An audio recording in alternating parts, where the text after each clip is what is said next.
quarterbacks than Archie Manning.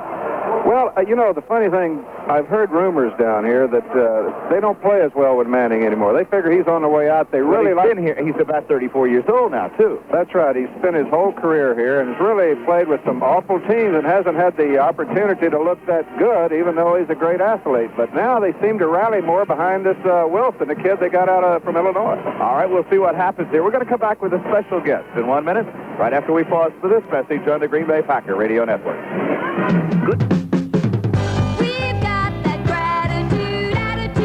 That's right. Drive in and say hi to Rick, George, and Marge. Let them take care of you during the Packers season. View the Packer game on their TV and enjoy the friendly conversation from other area Packer backers.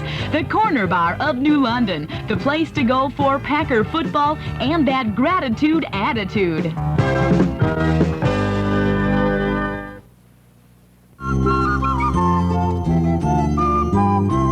We wish you would mail early, we wish you would write clearly. We hope you'll pack dearly and use the right zip. When you drop a line and think it's fun time, you'll have a Merry Christmas and a Happy New Year. We wish you a Merry Christmas. We wish you a Merry Christmas. Mail early and the kisses will light you with cheer. So pack gifts just right and seal them up tight. For your friends in apartments at their numbers just right. Mail your cards today, send gifts right away, and make Christmas morning a wonderful day. We wish you would mail early, we wish you would write clearly. We wish you a Merry Christmas and a Happy New Year. Make Christmas merrier. Mail early this year. Continues to course through my veins. Let us talk about that year 1972. It was it was a 10-4 year. It was a pretty good ball club. Well, I told Max early out, Max McGee, we were arguing before that season started that how good we would do, and I promised him we could go 10-4, and I won the bet from him. We did, but it was a good football team. I think the team played over its head. We had a lot of great people, Dale Gillingham up there, and people who had been on the earlier Packer years that provided us some great leadership. Bart Starr worked closely with you that year as an assistant coach, didn't he? Well, Bart, of course, retired in the training camp because of his arm injury, and then came on board voluntarily, I thought, as a quarterback coach, and did a terrific job with me, being a second-year player and getting us into the division championship. Did you enjoy your career in the National Football League? Jim, oh, yes. Naturally, I think Debbie and I look back on the days at Green Bay as our favorite years in the National Football League. Absolutely great times up in Wisconsin. I think all of us, though, were thrilled, Scott, by the fact when you came back, and you went to Detroit, correct?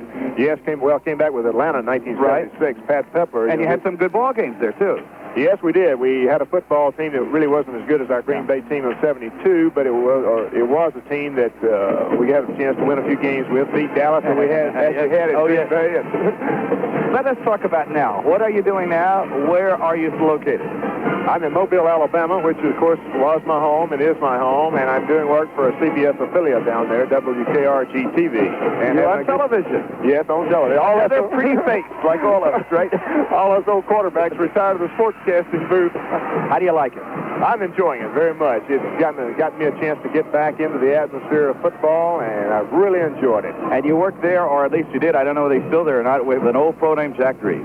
Jack Drees is my boss, matter of fact. A great pro in this business. Have you done any of this business of telecasting or broadcasting football games? No, matter of fact, Jim, that's why I was so happy to get over here with you today. This is the first time I've had a chance to get up here with a pro football team, and of course on a broadcast such as this. I think Don Metzger, our friend in Milwaukee, has been after both of us to do it. Well, when Max was hurting early in the year, Scott was lined up. He was going to do this ball game with us today. Max has come back. Max he's as serious as always, right?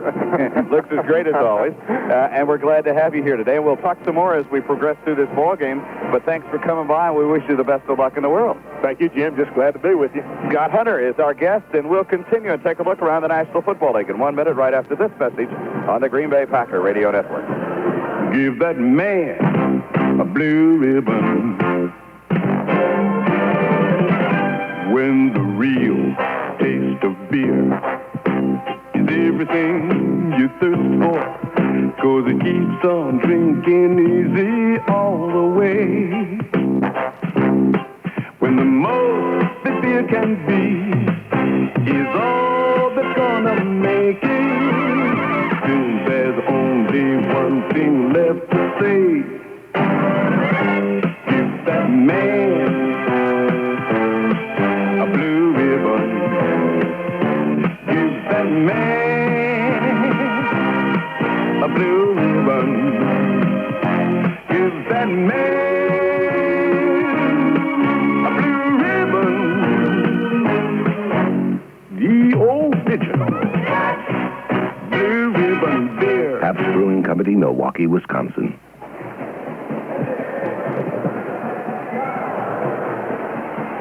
All right, the other games in the National Football League. Yesterday, the New York Jets kept themselves alive as far as the playoffs are concerned, defeating Cleveland.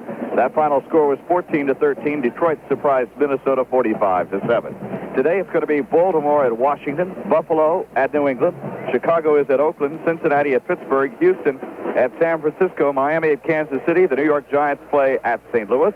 It is Philadelphia against Dallas. San Diego goes against the Tampa Bay Buccaneers. And Seattle against Denver. Max, we need some help from, well, we're going to get some help from either the Giants or St. Louis as far as the playoffs are concerned. And Atlanta and Los Angeles play tomorrow night. We need a little help from Los Angeles there.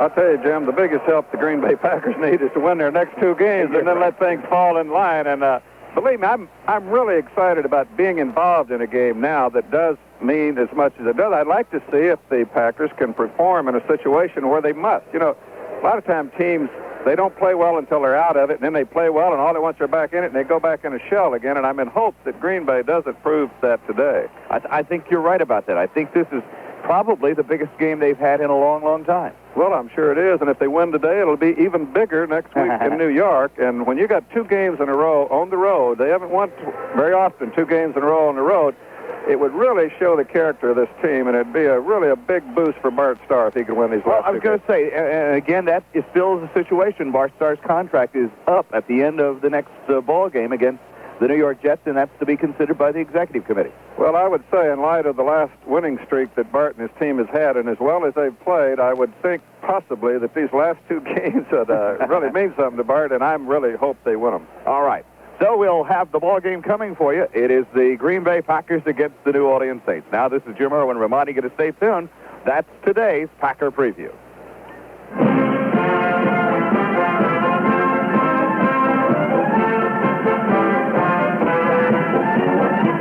Packer Preview has been brought to you in part by brewers of the original Pabst Blue Ribbon beer, who say, give that man a blue ribbon when you want the real taste of beer.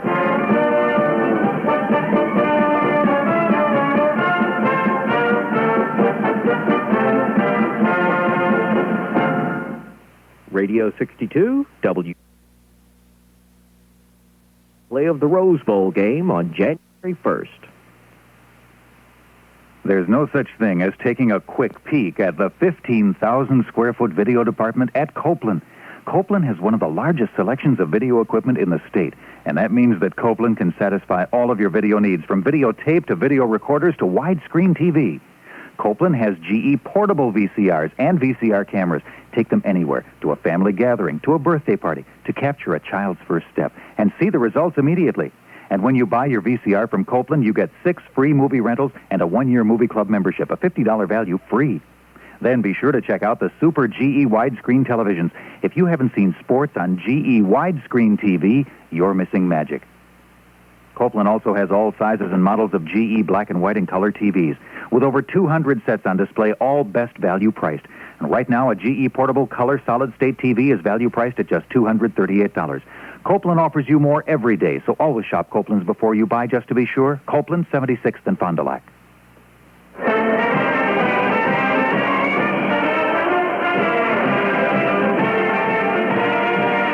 Green Bay Packer football is on the air. It's time for more NFL football Green Bay style. This broadcast is brought to you in part by the 150 Ford dealers throughout Wisconsin and Upper Michigan, where you'll find super savings during their official Ford closeout. By the brewers of the original Pabst Blue Ribbon beer, who say, give that man a blue ribbon when you want the real taste of beer. By True Value Hardware. Remember, True Value is more than just a name. It's their way of doing business. By John Deere Dealers Association. Jay's Potato Chips, Steel Chainsaws, Hillshire Farm Sausage, Independent Insurance Agents of Wisconsin, Skidoo Snowmobile Dealers, CarQuest, North Shore Computers, Blunt Ellison Lowy, and McDonald's Restaurant.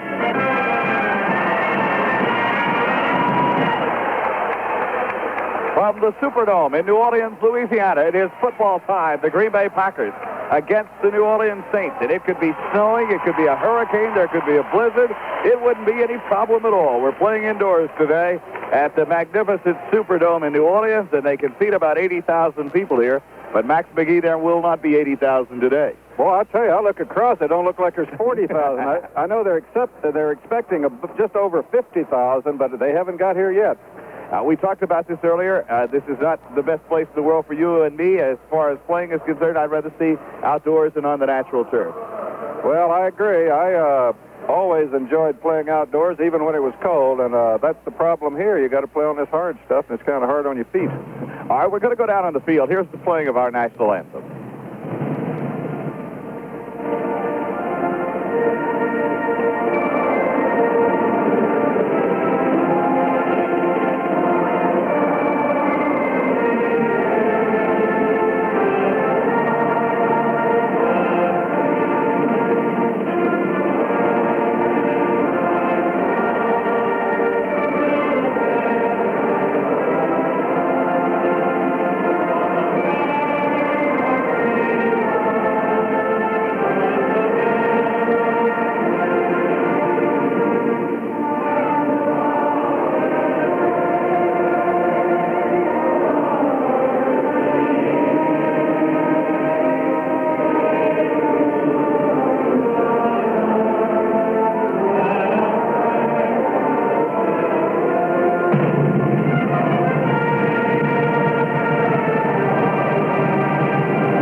We'll be back with the starting lineup and the play-by-play of this afternoon's ball game in 1 minute, right after this on the Green Bay Packer Radio Network.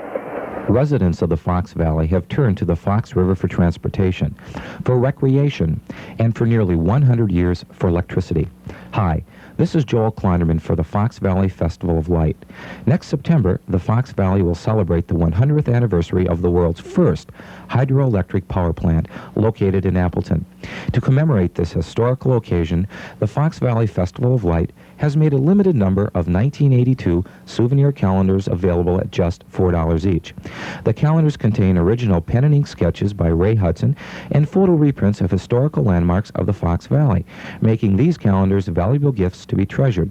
Calendars are available for $4.50 each by mail by writing to Fox Valley Festival of Lights, P.O. Box 1882A, Appleton 54913, or for $4 a copy at many area financial institutions and from many area merchants. This message brought to you by the Fox Valley Broadcasters Association. Saints have won the toss. They have elected to receive. Max, we have not talked about George Rogers, and his credentials are outstanding. You're not kidding. He's second in the league in rushing and almost could take over the lead, actually, if Dorsett or somebody was to have Campbell had a bad day. He's definitely proven why he won the Heisman Trophy. Probably has a chance to break the all-time record for a rookie in the league, and he's some kind of football player. Well, he's averaging 107 yards rushing per ball game, and his team average is 148. So he gets the majority of the yards on the ground. He does the job. I really think that's the reason their record is so bad. You can give Rodgers 150 yards. Who cares as long as that's all they make? Well, the Packers have lost the toss, and they will be kicking off from our right to our left. We'll catch up with all the commercial commitments as we go along later on. The New Orleans Saints send two men back. On the near side of the field, it'll be Wayne Wilson, a fullback at 208 pounds. And on the far side of the field for the New Orleans Saints to return the kick, it appears to be Jimmy Rogers. Rogers will be on the far side, and on the near side will be Wayne Wilson. The kick will come from Jan Stenerud at the 35-yard line. The Superdome in New Orleans, Louisiana. And on New Year's night here, Max, it will be Georgia against, who is playing here? It's Clemson. Georgia and Pittsburgh. Right. That could be a national championship game if Clemson were to get beat by Nebraska down in the Orange Bowl, so that'll be very exciting. Ardion Centerwood is awaiting the signal from the sidelines to get this game underway. The Saints under Bum Phillips have won 4 and lost 10 so far this season. And the Packers, on the other hand, have won 7 and lost 7. A chance to get ahead of the game for the first time since the opening game of the season. Here's the kick by Centerwood. It is a line drive that Wilson takes right at the goal line, lets it go through his hand, bounces onto the playing field at the 1. He comes back to the 5, comes to the 10, bounces out to about the 14-yard line. And a good hit and tackle made by the Green Bay Packers down at around the 14-yard line, and that was Guy Prather who was in on the tackle and knocked him down at about the 14-yard line, and a good start for the Packers right there. Well, they got him right back in a hole, and of course field position's the name of the game. Hold them down there, get that ball in good field position, and get started early. At that time, that particular kickoff reminds you of the way the Packers started against Minnesota. Archie Manning will be the quarterback. I've got mixed emotions today. Do we want to get behind early in the game? Well, it seems to be a better deal than we usually get, but let's try something different. First down, Archie Manning is the quarterback. He goes out of an I formation. In motion to the near side comes Jeff Burt. And the deep pitch goes back to Rogers out of the tailback around the corner to the 17, the 18-yard line. And taken on there and goes down at about the 19-yard line. Looks like he hit Rich Wingo right at about the 19-yard line. And let's give him a gain of 4. Rogers came in with 322 carries, 1,497 yards, 10 touchdowns at a 4.7 yard per carry average. Well, that's not too bad. And you saw right there just why he did it. He came off the left side, picked up 5 yards. Well, you still have to have a good offensive line if you're going to run the football, and he's had a good line to run behind. Going to be second down. Let's call it 6 yards to go for the first down for the New Orleans Saints. In motion to the near side of the field. Here's the handoff to Rogers again. He cuts back against the grain, bounces out to about the 25, the 26-yard line before he can be hit and dropped on the play by Mike Douglas. But that's a good example of how well he can run the football. You're right. You're talking about a good offensive line. I think they're adequate, but really this kid makes a lot of yardage by himself. He is strong as a bull, and he don't mind running in there and making some extra yardage. Dave LaFari is the left tackle. The left guard is Fred Stewart. John Hill is the center. Sam Adams, the right guard. The right tackle is Stan Brock. It is the first down for the Saints, and they have the ball now at the 26-yard line. It is in their own territory. Archie Manning, the quarterback, in motion to the near side. Goes Groth. Here's the handoff to Rogers again. Not a very diversified attack. He goes up the left side and gets out to the 30-yard line before he can be hit and brought down there. And he is hit on the play and dropped by Casey Merrill at about the 30-yard line. One thing about a game like this, Mac, it won't take long to play it. Well, the clock just keeps right on running. Another thing, though, you got to wonder how long Rogers, if he can't run the ball every time, I don't think. Pretty soon they're going to have to put it up for grabs, throw a pass, and, of course, they got a pretty good quarterback in Archie Manning. Well, he's carried it 3 times for 16 yards. Jack Holmes, by the way, is the other running back, the blocking back, 6 foot even, 210, a fourth-year player out of Texas Southern. It is the second down and almost 7 yards to go for the first down. In motion to the near side again comes Jeff Groth. Here's the handoff again to Rogers, hit right in the hole that time, and spun down. Rich Wingo is the second man in, but the first man was number 53, Mike Douglas, and he was there quickly to make the tackle. I think Mike read that play pretty good. No, it's Terry Jones. Terry Jones, yes. Well, whoever it was, they read it pretty good because they got him before he got back to the line of scrimmage, and that kind of helps get that big boy before he gets that speed built up. Now, the wide receivers are Guido Merkin. You know Guido, don't you remember him? Oh, yeah. And Jeff Groth. They are the wide receivers. Larry Hardy is the tight end, and they have Wade Wilson, who's in there now, and he has split off to the right side. Archie Manning in his first passing situation of the day. He sends a man in motion. That's Wilson. He goes back to pass. And a blitz is on, and Manning got the ball away to Holmes, and Holmes is drilled at the 26-yard line. The blitz was on by Mike Douglas. The tackle made over here by Mark Lee and Maurice Harvey. And very little gain on the play, and they'll have to kick it away. Well, I'll tell you, that time the Green Bay, again, smart defense. They blitzed and got to Manning just as he let the ball go, which caused him to throw it off balance a little bit. Green Bay looking good here on this first defensive series. Strong defensive stand for Jack Holmes, by the way. That was the 36th catch. But he may have lost about 3 yards on the play. I think he did. Lost 2 officially, according to Jim Palm. Back is Freddie Nixon to return the kick. That is going to come from Russell Ertzleben. Remember when he was going to change the league around, and he never quite did that, although he's kicking well, averaging almost 41 yards a kick. Ertzleben gets the kick away. That's a nice high floater. That Nixon comes up to the 35-yard line, to the 40, straight ahead, hit and bounce backwards from the 40-yard line, and so the Packers will take over at about the 38-yard line officially on the play, a 39-yard kick. And we've got a timeout on the field. There is no score. 11 minutes, 21 seconds to go here in the first quarter of the game, and we'll be back after this message from your local station. This is the Green Bay Packer Radio Network. A wood-burning stove can be a valuable supplement to your home heating system. Before you light the first fire, make sure the unit has been properly installed. Pay strict attention to manufacturers' recommendations for operation and maintenance. Check chimneys and flues for buildups of creosote, which could cause chimney fires. Don't make fire an uninvited guest in your home. Protect your life and your property at all times. For a free copy of the booklet, Suggested Procedures for Installation of Wood-Burning Stoves, contact the Bloomfield Mutual Insurance Company, Waiawega, or one of these participating sponsors: the Radke-Roan Agency of New London, the Barker Agency of Clintonville, the Sun Agency of Wapaka. Make your home a safe place to live.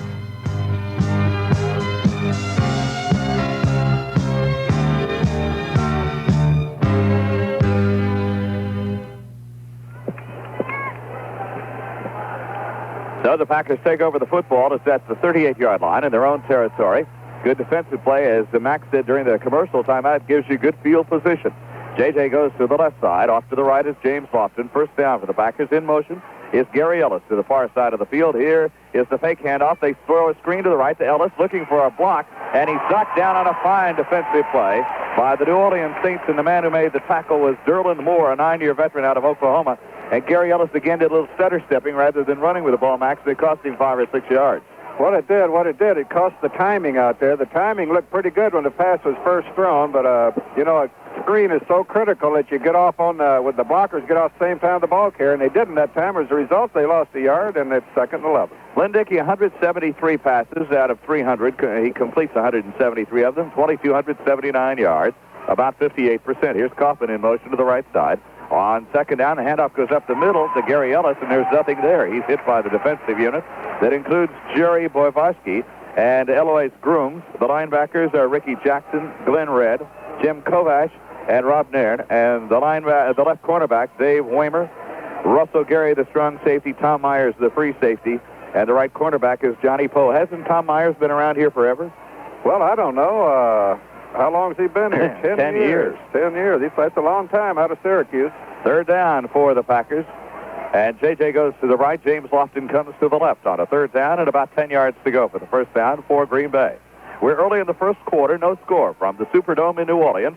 Straight back into the pocket goes Lynn Dickey up over the middle. It's caught at the 50-yard line by J.J., and he is coming on strongly. He caught that one with heavy pressure on him that time, Max, from Frank Waddaletta. They had 5 defensive backs in there, and he really caught it with the pressure on him and a big catch again. You're not kidding. I think he does best when the pressure's on him, and that time went up and took it away from a defender, and I think in the last couple of games they've seemed to be more dependent on him, and I think it's really helped his attitude. 34th catch of the season for John Jefferson. First down for the Packers at midfield. The ball just over into the territory of the New Orleans Saints. Kaufman in motion again to the right side. Here's the handoff to the second man through. That's Holland Huckabee. He's down to the 43-yard line. Huckabee hitting straight ahead, hits to the 43-yard line for a gain of about 7 on the play before he can be hit and dropped by the New Orleans Saints. And the man who made the tackle is the linebacker, who is Ricky Jackson, a rookie out of Pittsburgh.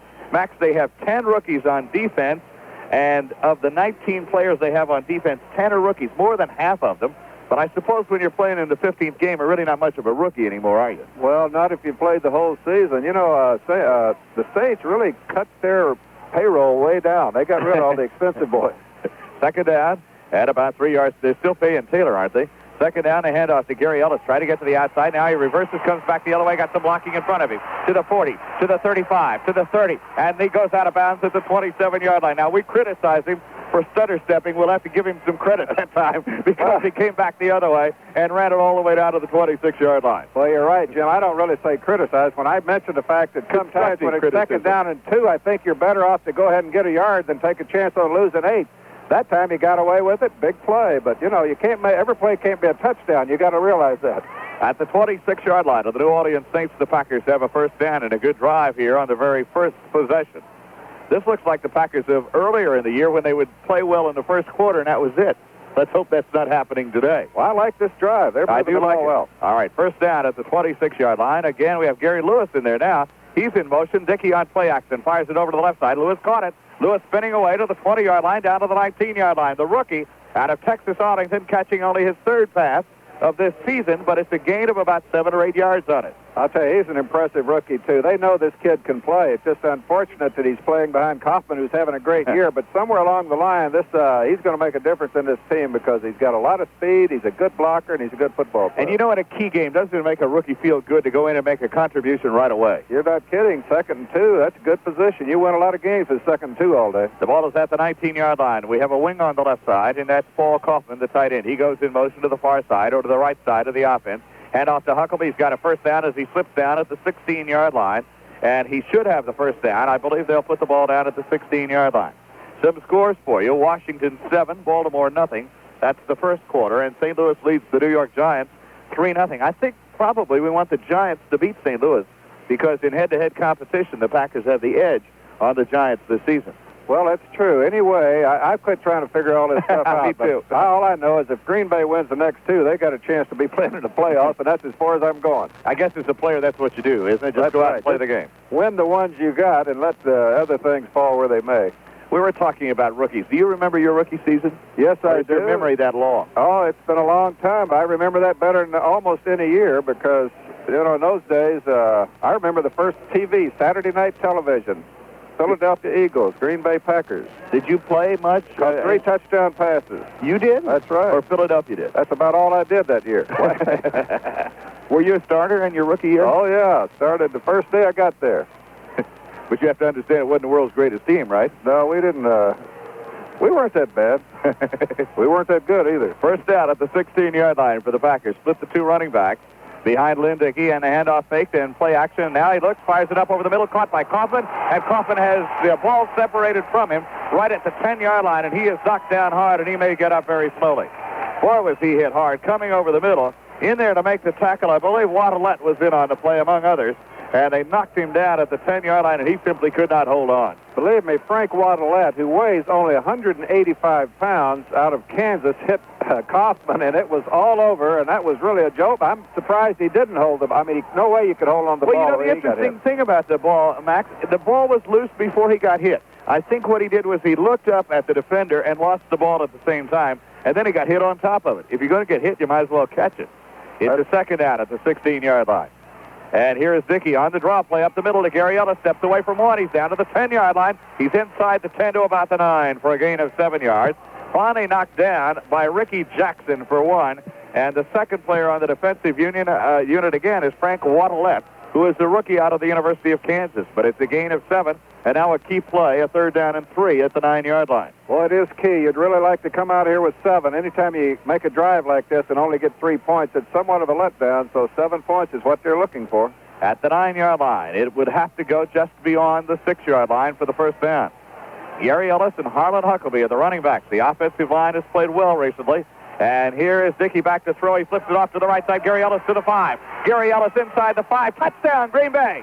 Gary Ellis on the little flip pass to the right side, and the Packers are on the board for the first time. A great run fake. That time faked Ellis, sent him on out in the flat, found himself wide open, hit him, touchdown, Green Bay.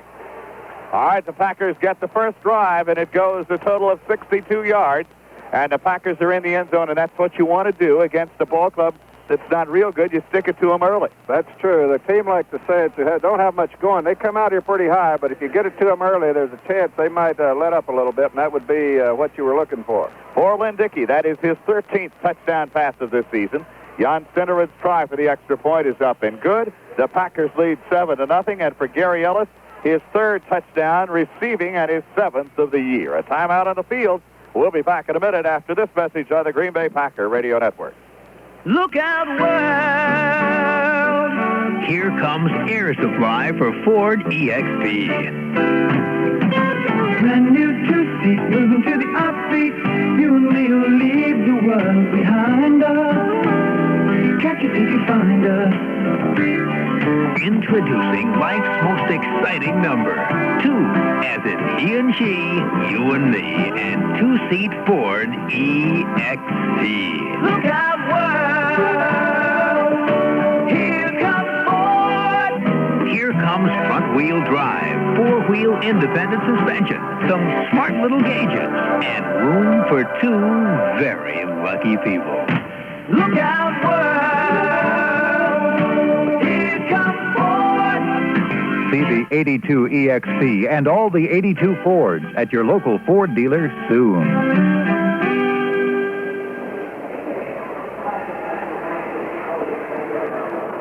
So the Packers in their very first possession, 62 yards in 10 plays to score the go-ahead touchdown, and it 8-7-0 in the ball game. New Orleans has been giving up 23 points a game while getting only 13 themselves. So the Packers want to jump out in front and stay on top of the New Orleans Saints. Jan Stenerud will do the kicking. Boy, what a year Jan Stenerud has had. Boy, he's only got a couple more shots, and he'll be in second all-time list forever. The only one ahead of him, George Blanda. And, of course, he's only 32 behind Blanda. Can you believe that? Well, I was going to say, if he's seriously thinking about retirement, I'd get over there with him and ride back on a plane and put my arm around him and say, there ain't no need for that. Well, not if he 2 more years, a year like this, this percentage-wise, he may break the all-time record. He's quite a man. All right, here's Stenerud on the kickoff. The Packers have the lead 7-0, and the kick by Jan, and he likes this kind of weather. It is going to come down to the 4-yard line. Jimmy Rogers back to the 10 to the right. At the 15, through a hole at the 20 and out to about the 23-yard line. Jimmy Rogers out to the 23-yard line. There he is hit by a couple of players for the Packers. In on the tackle, Kurt Alleman and also Randy Scott. So they'll start at the 23-yard line, and Archie Manning will come out. Archie, 110 out of 196 passes, 56%, 5 touchdowns, 7 interceptions, but he has been sacked 18 times. And he doesn't get all the world's best protection. But when you consider the fact that Lynn Dickey has been sacked a total of 29, that 18 doesn't sound too bad. Oh, that's right. First down for the New Orleans Saints at the 23-yard line. Hardy, the tight end, comes over to the right side for New Orleans. Groth goes in motion to the far side of the field. And here is the handoff faked by Manning. He's back to throw on first down, flips it off to the right to Jack Holmes to the 25, and Holmes out to about the 28 before he is tripped up by the defensive secondary led by Mike Douglas, and then he's jumped on top by Rich Wingo, and they knock him down after a gain of about 5 yards on the play. I'll say you can credit the Green Bay defense for putting a little pressure on Manning. Both times he's gone back, he's had to dump it a little bit sooner than he had wanted, and when you do that, you really don't get your pattern set up well, and that's a good defensive play. And the ball is resting at the 28-yard line, 2nd down and 5. Mike Butler put some pressure on Archie Manning, but he was able to get rid of the football on that last play. 2nd and 5 at the 28 for the Saints. The Saints trail the Packers 7-0 here in the first quarter of the game. Here's the handoff to George Rogers trying to get to the outside. They contain him, and Douglas from behind tripped him down at the 30-yard line, and maybe the 31. That's a fine pursuit effort by Mike Douglas to get from behind and knock George Rogers down at about the 31-yard line. A gain of 3 on the play. It appears that Douglas is having the kind of year, maybe a record-breaking year for Douglas. He may make more unassisted tackles than's ever been made in the history of this club, and that would be quite a little accomplishment. You know, and I talked to him down in Tampa Bay saying it's too bad the club isn't having a better year because the way you're playing, you'd get the kind of recognition that you deserve this year. Maybe now he will. Here's Rogers hitting the backfield, and he spins forward close to a first down. I don't know whether he got it or not, but he did a good job of spinning away. John Anderson makes the tackle at about the 33-yard line, and it's going to be awfully close to a first down at the 33. But just to go back to that point about Mike Douglas, now that the Packers are making some noise in the race, they are starting to pay attention to what Mike Douglas is doing. Well, I'll tell you, if you look at the statistic and you watch him a couple of times, it's not hard to figure out that he's having a kind of year that's probably as good as most linebackers in the league and definitely deserves some mention in this All-Pro selection. The Saints get their second first down of the ball game by a couple of inches. The ball is at the 33-yard line, and so it will be a first down for New Orleans. The Saints average 302 yards per ball game, 148 yards rushing, and 155 yards in passing. They have last week got only a field goal against St. Louis, 30-3, but St. Louis is another one of those hot clubs as well as the Green Bay Packers. So it is a first down at the 33-yard line. Archie Manning waits for the snap from center. In motion comes Jeff Groth to the near side of the field. And Manning on first down is going to throw. Anderson blitzing, comes up over the middle. It is caught by Groth, and he's spun down at the 37-yard line. Another fine defensive play, this time by George Cumbie. And Cumbie knocks Groth down at about the 38-yard line. That's Cumbie knocking down a wide receiver. Groth coming over the middle. Well, they brought him all the way across the field. The quarterback went back, didn't see anybody, and hit the wide receiver coming across. And really, that's not too damaging a play when you only pick up 5 yards to a wide receiver. The interesting thing about their wide receivers, Groth has caught 17. Guido Merkins has caught 25. They're their leading wide receivers in receptions, and that's not very many when you compare it to a James Lofton who's over 60. All right, second down and 5 for the New Orleans Saints. The handoff goes to Rogers again. Straight up the middle, slipped and fell down at the 39-yard line. Rogers fell down, and Mike Douglas on top of him at the 39 as he tried to spin to the left. San Diego got a touchdown on Tampa Bay in the first quarter and leads 7-0 in that ballgame. Now, let me see if I got this straight, Max. In order for the Packers to win the Central Division title, they would have to win their last 2 ball games. Tampa Bay would have to lose today, and Detroit and Tampa Bay would have to tie next week. Are you kidding me? No, I believe that's the way it works. You got to be a genius to figure this out, and I'm right on the border. Well, let's start looking for a wild card then. Third down and about 4 yards to go for the first down. To the left side goes Leon Hardy. Here's the handoff to Rogers again, trying to get to the outside, and he spins again for another first down. Oh, great second effort. He was in the grasp of several tacklers, including Rich Wingo and some others, and yet Max, he made that extra effort to get the first down. I'll tell you, he's the kind of back that you'd really like to see in your backfield. He, like I say, he can do it all. He'll make a first down all by himself without good blocking, which he did that time, and that's the kind of fullback you need. Well, you know, a fellow like him could make a good team say, as the Packers, a very, very fine team. Oh, if the Packers had him, they would definitely be a contender to go all the way. Jeff Groth goes in motion to the far side. Deep pitch goes to Rogers. He's looking back at the backfield. Oh, and he's hit back at the 42-yard line. Mike Butler says, wait a minute here. Right here. Let's stop. And he stops right at the 42-yard line, a loss of 2. And Butler just played off that blocker and came right over the top of him. Now, that goes to show you sometimes when you don't get much blocking, you don't get much yardage. And that's what happened. It's just an old adage, isn't it? Right. Here's one of the great names in pro football. Hobie Brenner comes into the lineup at tight end. I like that name, Hobie. That's a great name in pro football. Well, you know, I kind of, there are names that have rings to them, and that one rings in my ears. Hobie Brenner does. What does he play? He's a rookie out of USC. He's a tight end. Oh, I see. Well, I'll remember Hobie. Second down at about 12 yards to go from the 42, and Manning straight back in the pocket. Fires it up over the middle, loops the ball up. Oh, and it's intercepted. Maurice Harvey on the deflection. Harvey at the 30-yard line, to the 35, to the 40, 45. Midfield, 45, 40, on his feet, 35, to the 30, and down inside the 30, and out of bounds at the 25-yard line. Maurice Harvey, I believe it was Lee, was it not, who batted that ball up in the air? We'll check it on the instant replay, but it was Maurice Harvey who picked it off. I'll tell you one thing, Maurice Harvey, the old tip drill came into play because the ball was tipped. He picked it up, big run back. Green Bay's got the ball on the 26-yard line. It was Mark Murphy who kept the ball alive. Mark Murphy kept the ball alive, and for Maurice Harvey, that's his 5th interception. But I tell you what, when they go back and look at the films this year, Max, Maurice Harvey's going to see where he probably could have had 10 or 12 interceptions, and he'll be a better football player for it. That's true. He's getting better every week, and that's what counts. 46-yard return at the 26-yard line with 1:18 to go. The Packers have the ball deep in the New Orleans Saints territory. J.J. to the right. Lofton goes to the left. I formation for the Packers. Look out to Lofton. They may go for it right now. Packers lead 7-0 in the ball game. In motion goes Kaufman to the right.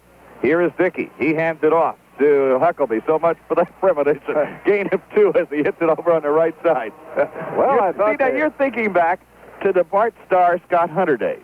Well, that's what you're thinking I'm sitting next to Scott Hunter, and you just wanted to call that play, right? The old adage that after a break like that, you try to catch the defense flat and you come back for the bomber, that doesn't always work, but sometimes when it does work, it's really demoralizing. An injured player on the field. We've got to stop at the clock, and we'll be back in a minute right after this on the Green Bay Packer Radio Network. You may have the best tools money can buy, but they won't do you any good if you can't find them when you need them.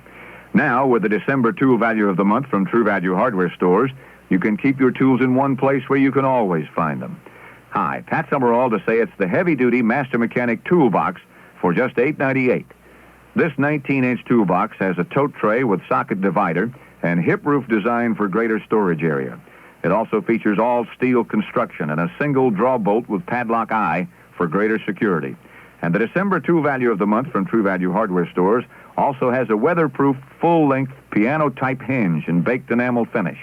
Get this Master Mechanic 19-inch hip roof toolbox for just $8.98 as the December Tool Value of the Month while supplies last at participating True Value Hardware Stores. And you can shop for special gifts or those last-minute items and still have time to enjoy the holidays if you take advantage of the selection and values available close to home at your nearby True Value Hardware Store or Home Center.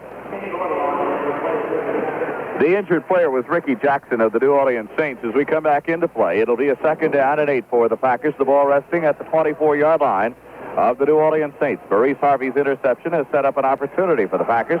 They are bringing a stretcher down the sidelines here. Somebody in the stands is ill, and they are bringing a stretcher down on this near sidelines, and they're going up into the stands to take care of the person who is in some form of trouble. And that's too bad. We hate to see that happening. I'm not sure what it is at all. I don't think there was a fight or anything. Maybe a heart attack victim or something like that. So it is going to be a 2nd down and about 8 yards to go. Kaufman is a wing on the right side, waiting for the snap. Here comes Kaufman in motion to the near side of the field. Dickey on play action, flag thrown. He fires towards the end zone. The J.J. caught a touchdown, but there is a flag, and I believe that Kaufman may have turned upfield too quickly. Kaufman, I believe, turned upfield too quickly, and if that is the case, it will nullify the touchdown, and another great catch by J.J. Offside against New Orleans. Count the touchdown. The Packers have scored again. I was going to say, Jim, that you saw J.J. do something that there's not any end in the league could do. He jumped up between 2 defenders and came down with the football, and what a play, and Green Bay's got a 2-touchdown lead. Well, I apologize for not getting excited about the play, Max, because I thought sure that Kaufman had turned upfield early, and J.J. just made a tremendous catch. Oh, he made a great catch. And I mean, like I say, I wasn't kidding. There's not an end in the league could make that catch. Stenerud on the try for extra point. It is up. It is good, but a flag thrown on the play. And we'll watch the officials to see whether or not the extra point will count or whether we'll have to do it again. It is holding Green Bay, so we'll come back 15 or 10 yards and try it again. The Packers went 26 yards in 2 plays to take the lead. Now, let's see. The touchdown pass was 24 yards, wasn't it? And that means that Lynn Dickey's finally all even. 14 touchdowns and 14 interceptions. And J.J., catching the touchdown pass, now has caught a total of 3 touchdowns since he came over from San Diego. Jim, the only reason they didn't do that on 1st down because they heard me say they would. They waited until 2nd down to make sure, and then they went right to the same play and made a touchdown. They didn't want to break your record. You haven't been right yet. That's right. I got a perfect record. I want to keep it that way. 14-0 in favor of the Packers. Packers are guilty of a hold, and so Stenerud will have to kick a long extra point. But he can do that. This is going to be a 31-yard extra point. You know, Jim Palm's got a perfect record, too. He tried to buy me a drink last night. I said, don't do it. I don't want you to break your record. You've never bought a drink in your life. I'll continue to buy it. I know it. It would have shocked me had I heard that, had he been able to complete it. Stenerud is going to try the extra point, waiting for the snap. The ball is down. The kick is on the way again, and it's good again, so it's 14-0. The Packers have the lead. And we'll be back in a minute after this message from your local station. This is the Green Bay Packer Radio Network. Giving you the best. The Sport Shack, giving you only the best when it comes to your archery needs, like Bose by Darton, Browning, Precision, and Easton Game Getter arrows at very reasonable prices. And if your bow is in good shape but could use a new string, why not bring it to the Sport Shack? They'll be more than happy to install a new one. And if you're looking to make the big kill, you'll like the Sport Shack's large assortment of broadheads. Also on hand, you'll find Easton aluminum arrows for only $19.95 a dozen. Releases, sights, quivers, air rests, along with many other accessories. The Sport Shack suggests, with fall fishing just around the corner, you should get your rod and reel in shape by bringing it in for any repair it may need. The Sport Shack of Hortonville.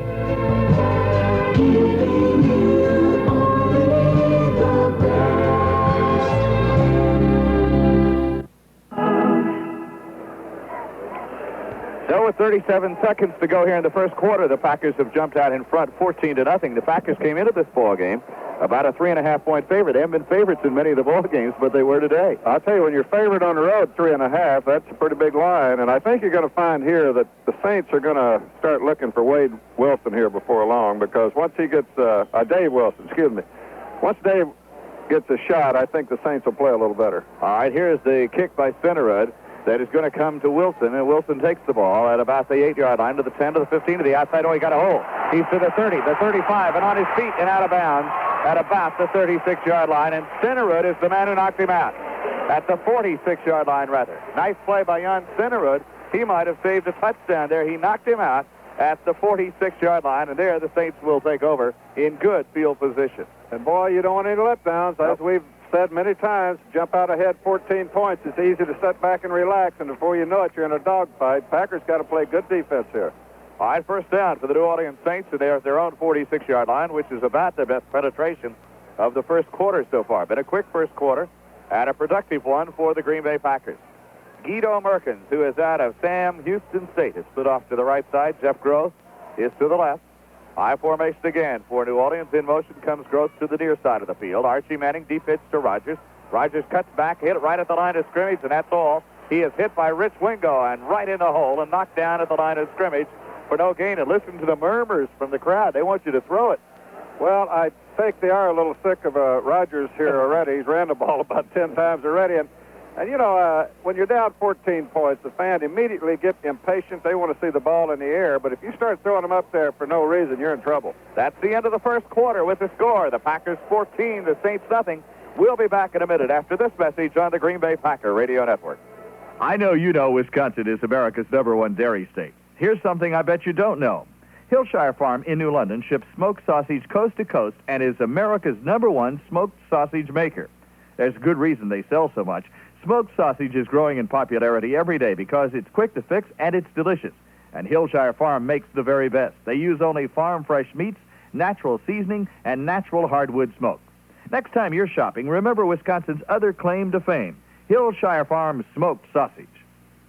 The right price, CarQuest. The right parts, CarQuest. Fall is the time to give your vehicle a cooling system tune-up with Gates radiator and heater hoses and V-belts. You don't need cooling system problems during the fall and winter. So check now and replace worn automotive belts and hoses with Gates quality from CarQuest Auto Parts stores. The right place to buy auto parts. We're in the yellow pages. CarQuest. Into the first quarter, the Packers lead 14-0. We said Scott Hunter is here with us. Your impressions of the first quarter?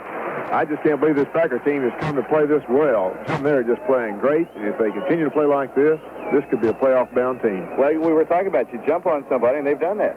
They certainly have. That catch that John Jefferson made, he was well covered. I wouldn't have thrown that ball if I was Lynn Dickey or even if I was Scott Hunter, but he did, and it was caught, and it's a touchdown. Well, that's why you quarterbacks all look so good, you know? They just throw that up there and hope the guy, Max McGee, made Bart Starr look great. That's right, didn't he, though?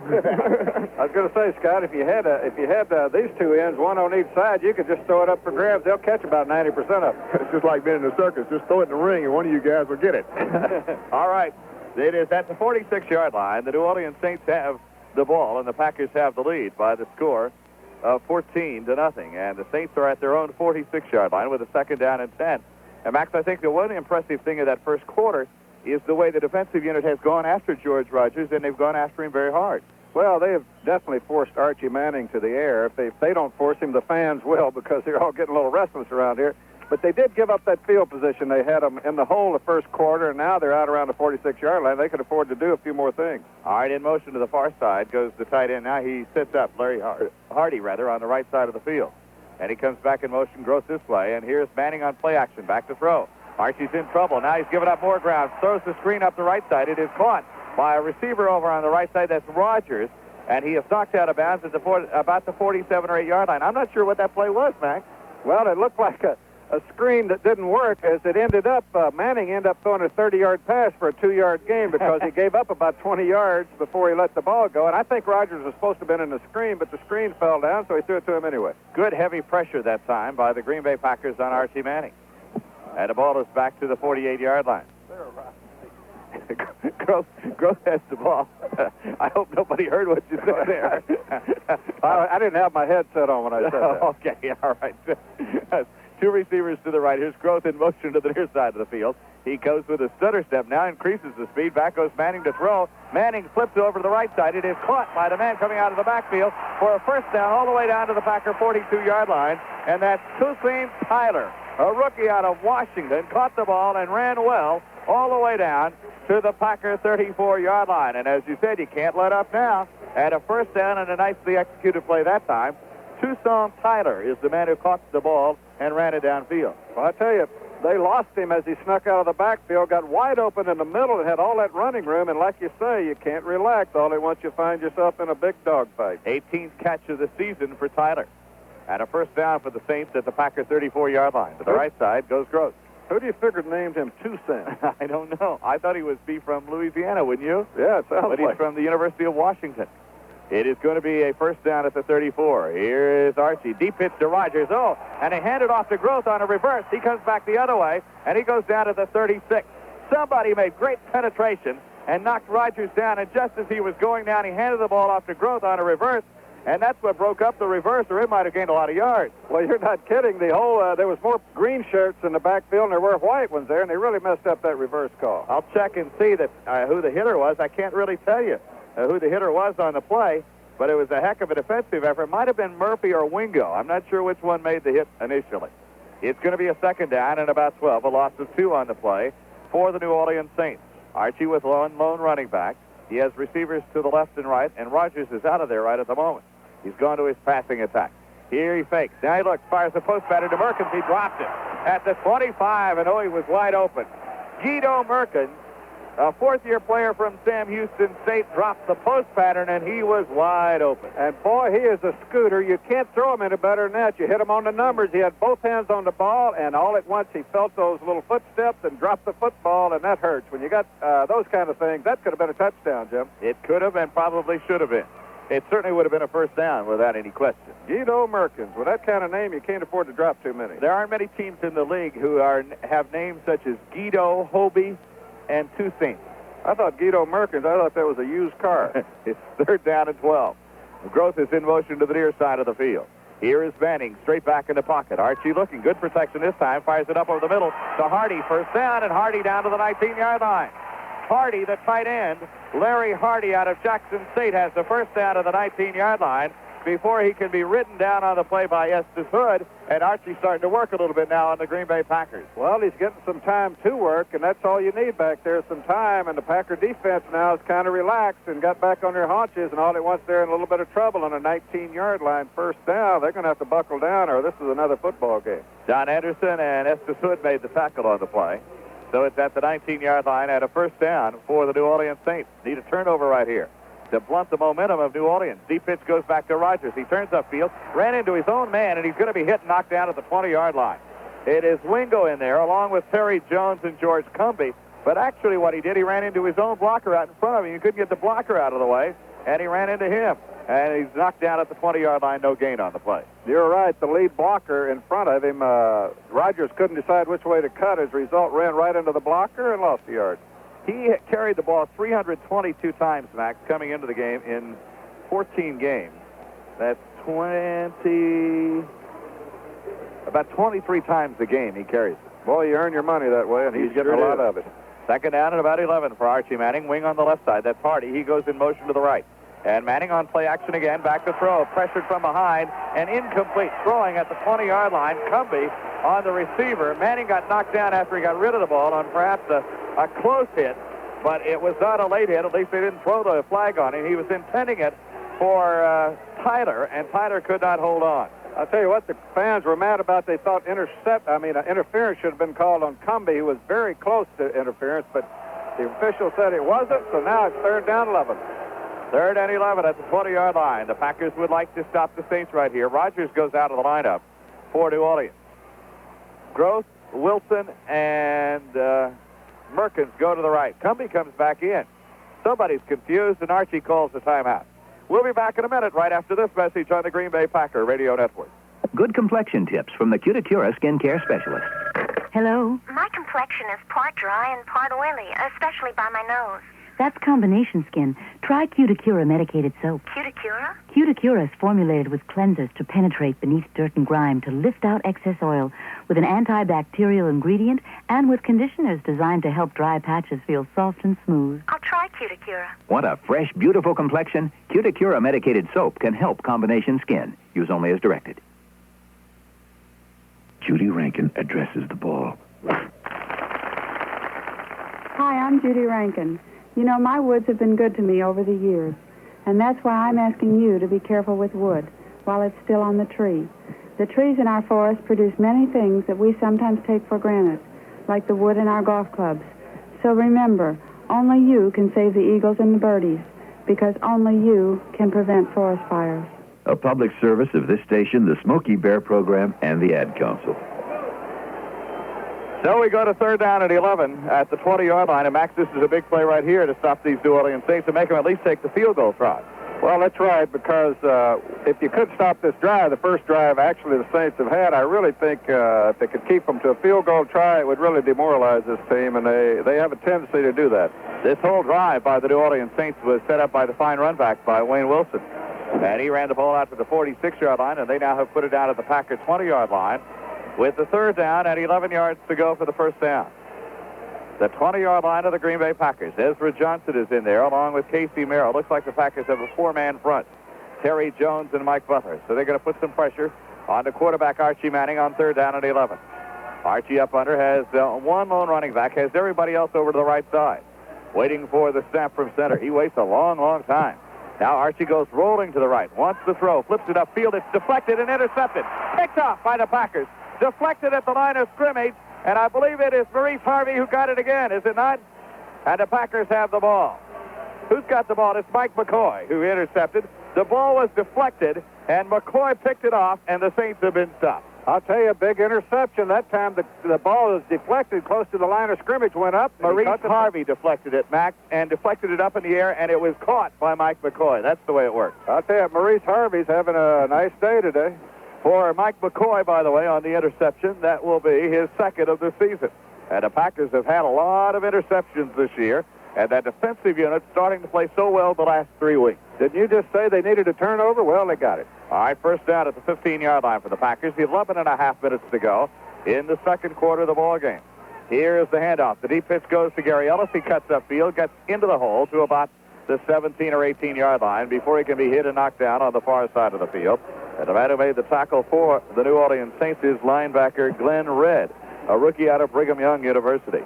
10 rookies on defense, and those 10 rookies are Jerry Boyarsky, in the middle, a rookie out of Pittsburgh at the nose tackle. The left end, Frank Warren, who is a backup. The backup nose tackle, Monty Bennett out of Kansas State. Warren out of Auburn. And Jim Wilkes, the right tackle backup out of San Diego State. So it's going to be a second down at about 7 yards to go. Here's the deep pitch back to Holland Huckabee, looking for a hole, and he's hit right at the line of scrimmage and drilled to the turf nicely. It appeared that Derlin Moore got in there. No, it's Ricky Jackson, who was injured earlier, and Ricky Jackson back into the lineup and playing well. He is a rookie out of Pittsburgh. Red, the left inside linebacker, a rookie out of Brigham Young University. And the other rookie, Scott Pellure, is a rookie out of Washington State as a backup linebacker. Listen to all the young people they have.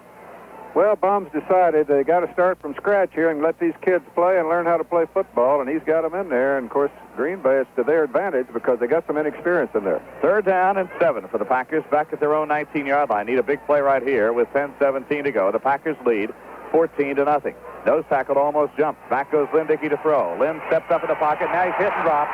Back to the 14-yard line. Good coverage that time. Double coverage on Lawson and J.J., and he just didn't want to put it up for grabs. You said it. They had a double zone.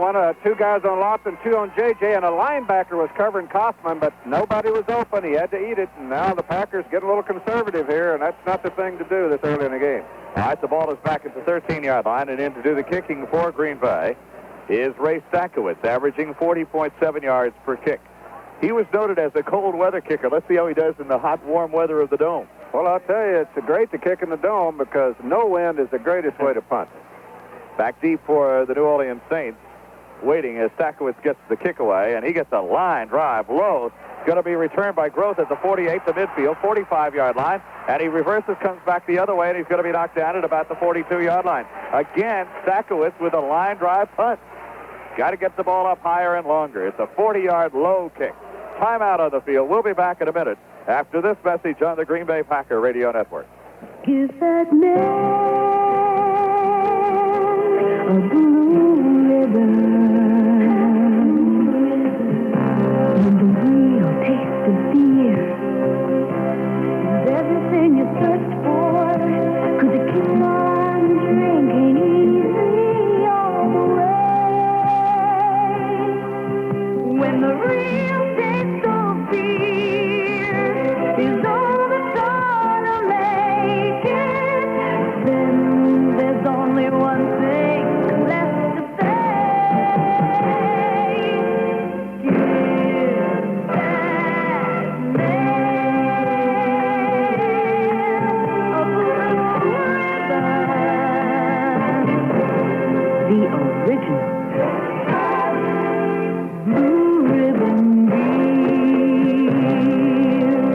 Brewing Company, Milwaukee, Wisconsin. Max, we have a lot of letters and some information I want to pass along today.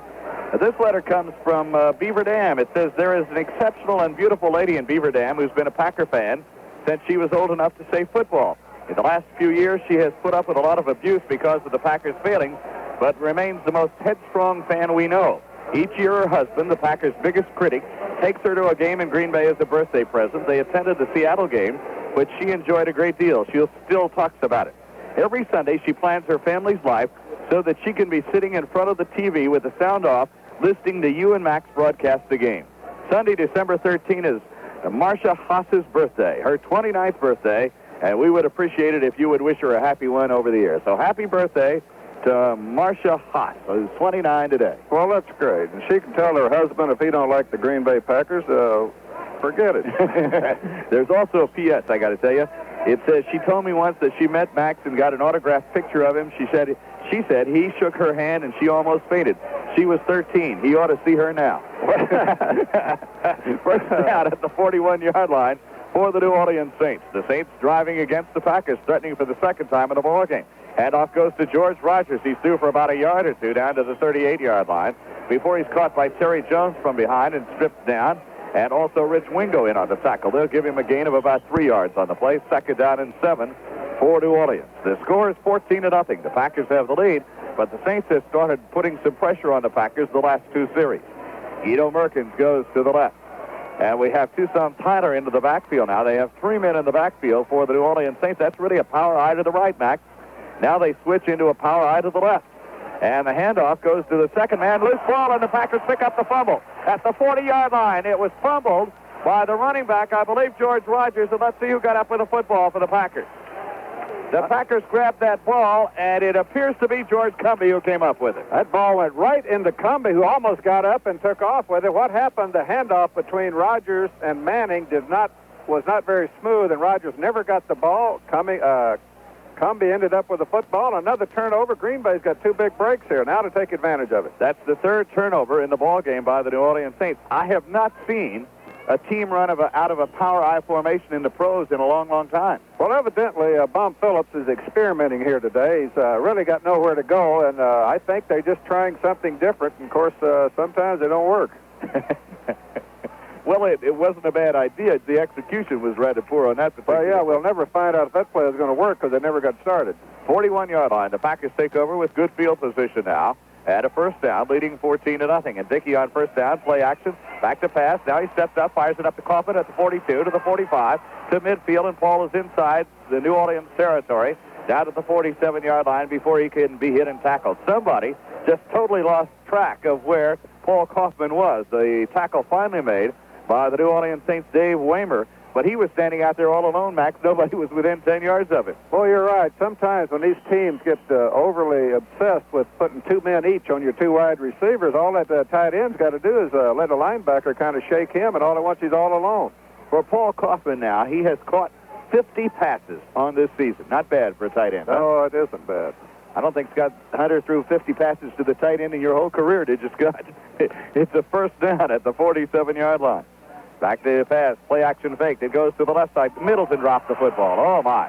He had some running room down the left sidelines. He had blockers out in front of him. And Turdell, who does not have the best hands in the world, just proved it right there when the ball went through his hands. Boy, I tell you, just a soft little pass out there, and Turdell had some running room. I'd really like to see him catch it because he is an outstanding runner, and he would have had a good chance to show it. But I guess somewhere you got to catch the ball before you can run with it. The offensive line is Greg Cook and Leotis Harris on the right, Larry McCarron in the middle, Darrell Goforth and Mark Concar over on the left side. By the way, Tim Stokes is still on the active roster, even though he's got a broken leg. They say he probably could play in an emergency. Well, the only emergency could happen is one of those tackles get hurt. Let's hope it doesn't happen. All right, second down and 10 at the 47-yard line for the Packers and Lynn Dickey. Here's Dickey straight back in the pocket. The blitz was on. They pick it up, fires it up over the middle. Kaufman caught it down at the 41-yard line for a gain of about 6, and he's spun down by the linebacker Glenn Redd immediately when he caught the ball. A gain of 6 down to the 41-yard line. Dickey now 7 out of 9 for 69 yards, 2 touchdowns. He's been sacked 1 time. Third down at about 4 yards to go for the first down with 7:43 to go till halftime. I'll tell you, so far Green Bay offensively has been able to move the ball pretty good. They were stopped on one drive here when they got a little conservative, but now they're back to moving the ball, and 3rd down and 3, big down. 3rd down for the Packers. The ball at the 41-yard line. They've got to go to the 37, so it's about 4 yards right here. Running backs are Middleton and Gary Ellis. Straight back in the pocket goes Dickey. Oh, a lot of time again. Fires it to Kaufman. He got it, 1st down. He is on his feet down to the 31-yard line. Paul Kaufman between 2 defenders. The tackle made by the linebacker, Rob Nairn. But the defenders both were there, and that time Lynn Dickey put it right between them and got the 1st down. Oh, you got to love that protection, Jim. They had all the linemen were in with the back, and they had so much protection it makes it look kind of easy, and it was. He had Kaufman wide open, big 1st down. I like Bum Phillips down here. He's got a shape much like you and me anymore. You know, Sid? Speak for yourself. I've been taking care of myself. Yeah, you have, sure. 1st down at the 31-yard line. J.J. and Lofton both on the right. Handoff goes up the middle. Oh, Gary Ellis almost lost that ball. He runs it down to the 26-yard line. Max, it looked as if that ball was down the left side of his leg, and he was holding on for dear life with one hand, but he managed to hold on for 5 yards down to the 26-yard line before he was hit. I think you're right. He's getting up kind of slow. In fact, they're going to take him out here. He did take a pretty good hit. I think he didn't get the ball that well, and he was afraid to change it, so that's why he left it there, but he did keep a hold of it. I think you're absolutely right. And when he fell on that left arm that was down low. He's coming to the sidelines, and I think he's all right. So it's going to be a 2nd down and 5. Jim Jensen is coming to the lineup as the fullback replacement. He would be the blocking back ahead of Turdell Middleton if they run out of that eye, and that's what they're going to do. And Middleton goes straight ahead to the 24, tries to spin away, and he's back to the 24 again. He spun back to the 26 and got back to the 24, but the Saints very determined that time with Tommy Myers, the safety, in on the 1st hit, and a lot of help from a lot of people, including Glenn Redd, to stop him after a gain of about 2. So now it becomes a 3rd down and 4 yards again to go for the 1st down. Well, it's an identical situation. Of course, the Kaufman has been their answer here on these short-yardage situations because they have been doubling the 2 wide receivers. I got a feeling, though, the last time they hit Kaufman, the wide receivers were not doubled, so I wouldn't be surprised if he didn't go to a little slant pattern over to Lofton. Lofton goes to the left. They haven't even thrown it in the direction of Lofton yet today, and he's caught 66 passes on the season. New Orleans might have been offside. No flag, however. Dickey back to throw. Dickey looking. There's a man in the end zone. Lofton. Touchdown for the Packers.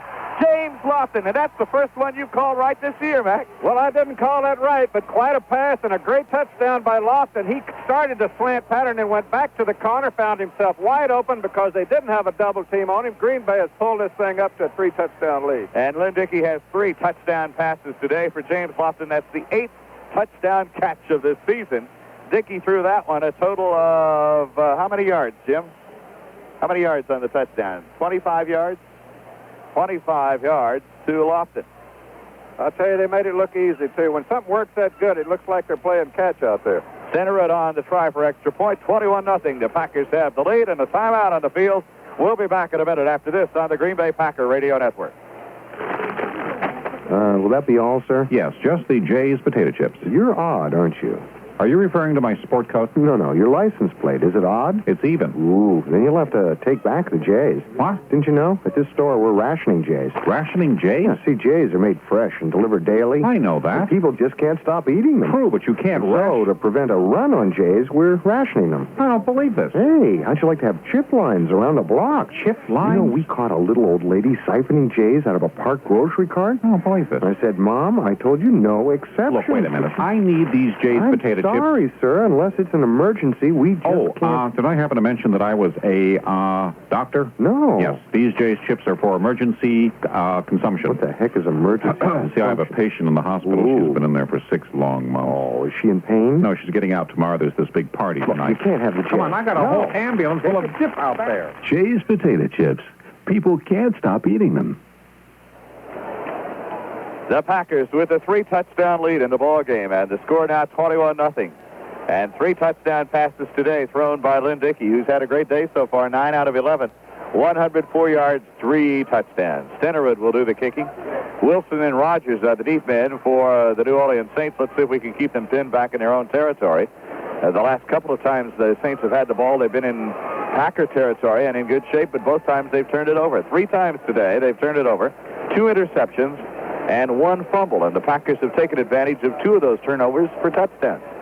Well, I'll tell you one thing, too. That Tampa Bay-San Diego game all tied up 7-7. Big game for the Packers and everybody else in the Central Division. Yeah. Well, we got to have Tampa Bay lose if we have any chance at all in the Central Division. Otherwise, it's worry about the wild card. Here's the kickoff by Stenerud. It goes deep to Wilson at the 2-yard line. He drops the ball, picks it up at the 5, comes to the 10, to the outside, and he's in trouble, and down he goes at about the 15-yard line. When things go bad for you, they really go bad. Maurice Harvey is down on the play, and also number 55 for the Green Bay Packers is down. That's Randy Scott, and they covered very well. But when it's bad, Max.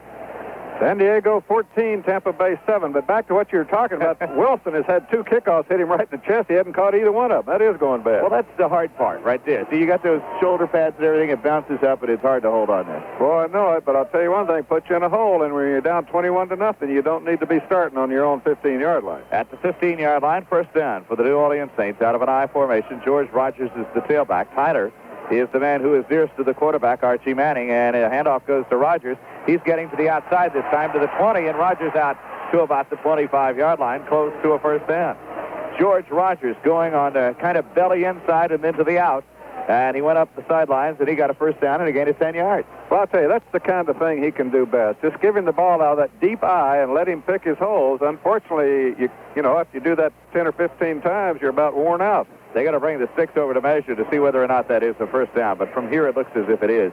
They hold any parades or anything like that with you coming back to the old stomping ground? Well, I had heard they would plan one, and I called it off because I was in a hurry to get down to Pat O'Brien's. I didn't want to get caught in any traffic. When you were here going to school, and I assume that you attended classes occasionally. Yeah.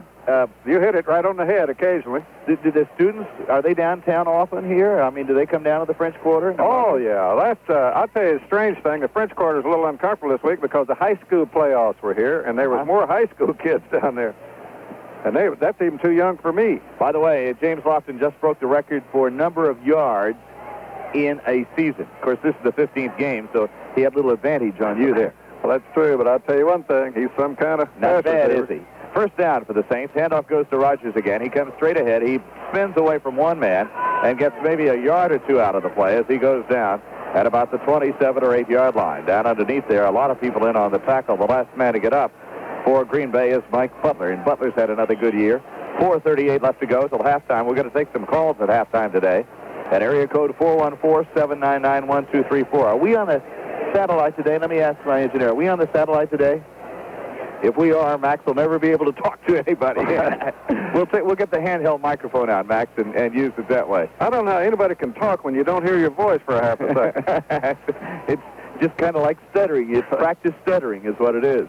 It is a second down and 7 for the Saints, and here's Archie Manning back to pass. Deep in the pocket. Fires it up over the middle. It is caught nicely at the 39-yard line and immediately hit by Mike Douglas and down. Skidding to catch that ball is Guido Merkins.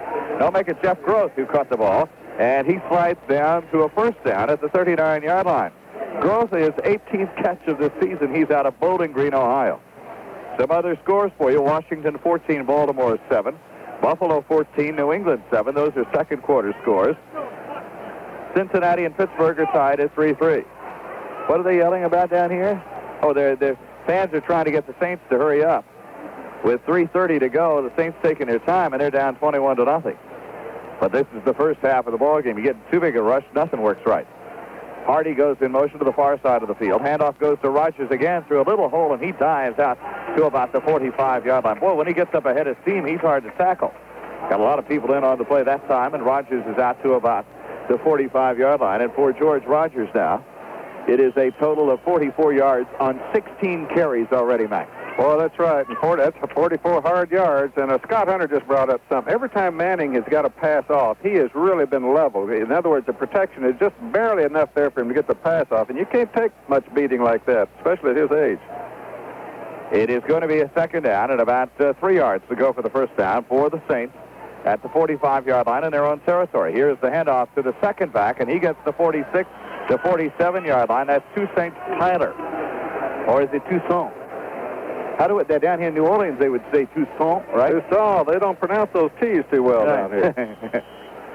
It is a 3rd and 1 coming. I want to say one thing. I wanted to alert Doug DiNucci, who asked me, he called me long distance during the week to ask me a question because he couldn't get in on our question deal at halftime, and I'm going to answer his question at halftime. I know, and you had a terrible time remembering what the question was. I had the note, Doug DiNucci from the Roberts bunch, and I said, I wonder what the hell he asked me.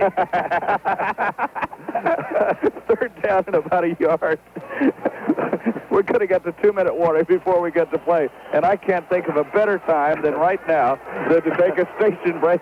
No, let's take a station break first. 10 seconds for station identification. This is the Green Bay Packer Radio Network. You're in tune to your country station. That's WNBK from New London. Our temperature now, it's 36 degrees. The 2-minute warning is here. The Packers lead 21-0. Back in a minute after this message on the Green Bay Packer Radio Network. I've never fancied myself as much of a cook, but I can bake a wonderful homemade pie. And my secret is Pet Ritz frozen pie shells. I found them one day in my grocer's freezer, and I've been baking pies ever since. I just fill a pie shell with fruit and pop it in the oven. My friends can't figure out how I can be such an average cook and bake such wonderful pies. But Pet Ritz pie shells make it easy. All you do is fill and bake with Pet Ritz frozen pie shells. The Bell Phone Center is for you. At holiday time, your Bell Phone Center store is the place to find a present for the future, a present people use and love long after the holidays, a genuine Bell telephone. You can give one for the fun of it, the beauty of it, or for making important calls with a single touch. There are so many Bell phones and services, you may even choose a gift certificate. Either way, it's a present for the future because it's genuine Bell. Bell Phone Center is for you.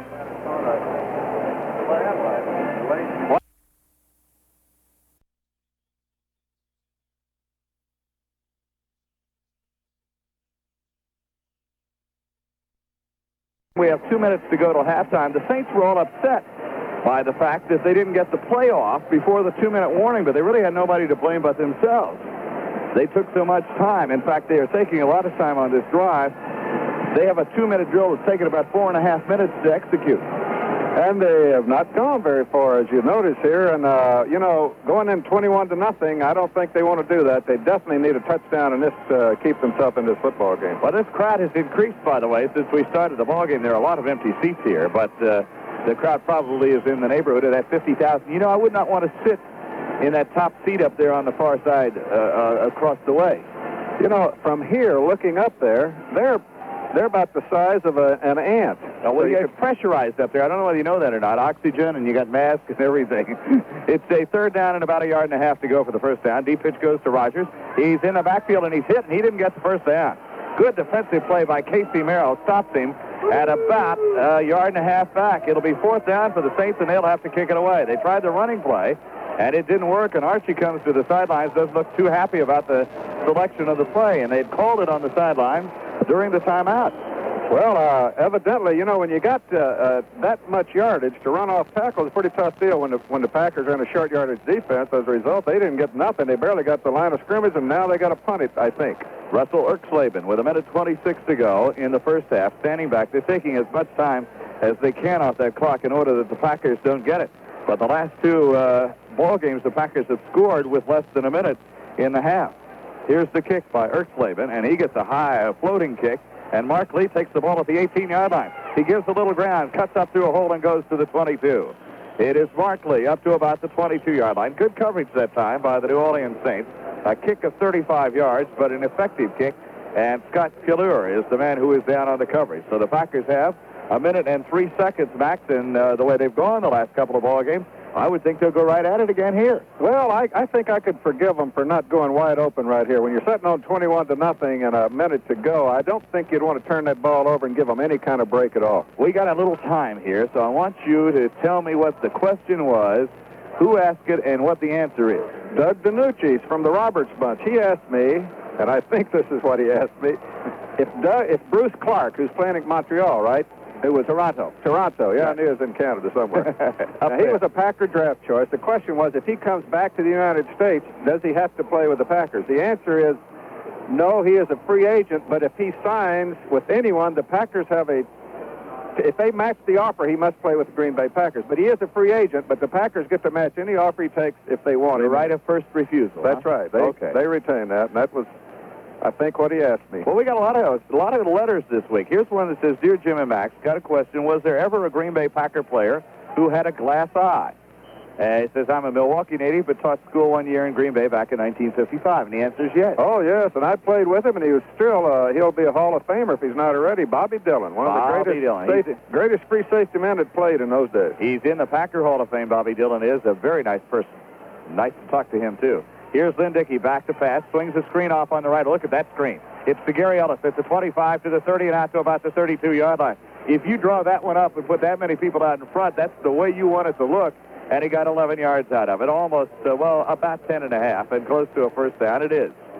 Well, I'll tell you, Jim, that you're right. That was the perfect-looking screen. But for some reason, in today's football, the pursuit comes so fast, it looks like it's going to go all the way, and all at once you're down. You know, the blockers didn't really shoot upfield very quickly either. Here's the screen to the right side to Gary Ellis. He's looking for a little blocking. He comes to the 30, the 35, and steps out of bounds at the 35-yard line.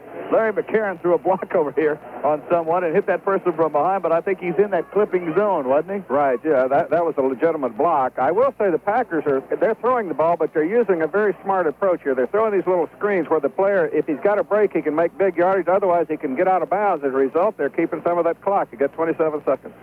So Bobby Dillon was the answer to that question from E.D. Evie Drews of Cudahy, Wisconsin, sent us that. And you know, Bobby not only was the best free safety, but he also returned punts. I often wondered, I always closed one eye and see if thought I could catch a football, and I gave up. Sometimes you had real trouble with both eyes. I was going to say, I caught a lot of them with both of them shut. Here goes Dickey back to throw, and he's sacked back at the 23-yard line. Lynn Dickey all the way back at the 23. And I think that'll pretty well decide the Packers will just let this clock run out with 24 seconds remaining. Good, strong coverage that time by the New Orleans Saints. And the clock put back in play, and Lynn Dickey will just let it run out with 20 seconds remaining. And the Packers leading 21-0. They were going to go long that time, but he just never had any time to throw the football. I'll tell you one thing, Jim, you can tell when things aren't going so good. This crowd is kind of dead. Of course, at 21-0 in your hometown, I guess it's the reason to be. It's the deadest crowd I've seen. That's the end of the first half, and the Packers walk out of here in nice shape, leading at halftime by the score of 21-0. The Packers with the lead, and we'll be back with our halftime programming in 90 seconds, right after these messages on the Green Bay Packer Radio Network. The Bell Phone Center is for you. At holiday time, your Bell Phone Center store is the place to find a present for the future, a present people use and love long after the holidays. A genuine Bell telephone. You can give one for the fun of it, the beauty of it, or for making important calls with a single touch.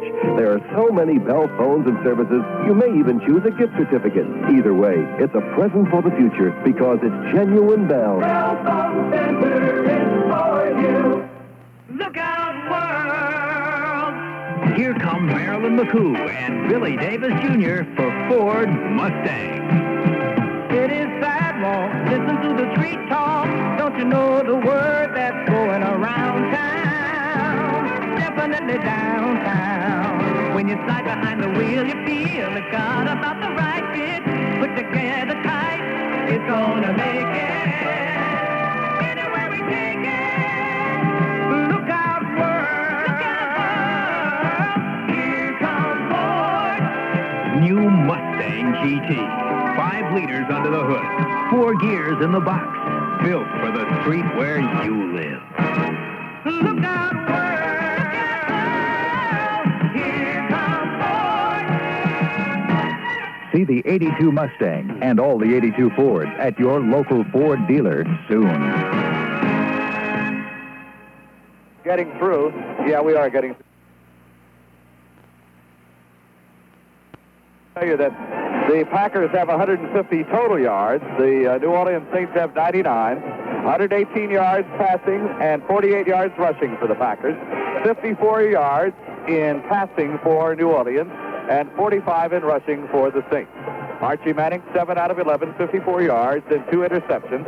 And Lynn Dickey, outstanding. 11 out of 13 for 118 yards and 3 touchdowns. He's been sacked twice for a loss of 16 yards. But I think in a ball game like this, you want to make sure you don't throw the ball away. So he's been very careful that way. And the receivers in this ball game Gary Ellis has caught 4 for 21 yards. Kaufman 3 for 28. Jefferson 2 for 37. Lofton 1 for 25. And for the New Orleans Saints, 2 for Gross for 15 yards. Holmes 2 for 3 yards. Leading rusher, Rogers 17 for 44 yards. And for the Packers, Ellis 5 for 32 yards. So we're going to take your calls, and we will do that in just 1 minute. The area code is 414, and the number to call 799-1234. We'll come back and take the first caller right after this message on the Green Bay Packer Radio Network. We're out at a parade for another Bell System quiz. Stop blowing your nose. You got me so excited.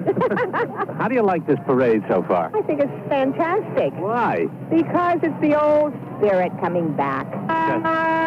Let me ask you something on a different subject. Do you ever make long-distance calls on the weekends? Always. If you were going to make a long-distance call this weekend, dial direct without operator assistance anywhere, state to state, and talk for 20 minutes, how high could your bill be? No more than $18, $20. Oh, the parade is passing you by here. It's $3.84, including tax. I best get to the phone right away. What am I doing here? So who are you going to call this weekend? My aunt. Now, that's all day Saturday and Sunday till 5. Different discounts apply to Alaska and Hawaii. Oh, everybody's clapping. Oh, jugglers. Now, you can tell that guy juggling on the unicycle. You can tell him what the rate is, right? $3.84. He heard you. He dropped the club. Reach out and touch someone. 21-0. The Packers have the lead over the New Orleans Saints at halftime. A nice, comfortable lead for a change at halftime for Green Bay. Now we're going to take your telephone calls at area code 414-799-1234. Now again, I'll warn you that we're on a little bit of a delay, and if Max and I sound like we've been down on Bourbon Street or whatever it is down there having a good time, you'll understand why. All right, let's go to the phone and take the first caller. Hello, you on the air. Go ahead. Oh, Jim and Max, I want to tell you guys that the Green Bay Packers, the players, are doing just a superb job today. But I think the coaching staff is definitely the element that has turned these Green Bay Packers around. The staff has diagrammed the teams they've played, outlined the teams they've played, and really come up with an offensive and defensive attack that's just excited me. Well, I think that's a very fair assessment of it, and certainly, Max, when things go right, the coaches deserve credit for it. Well, I tell you, I thought last week we did give credit to the coaches. They've had superb game plans.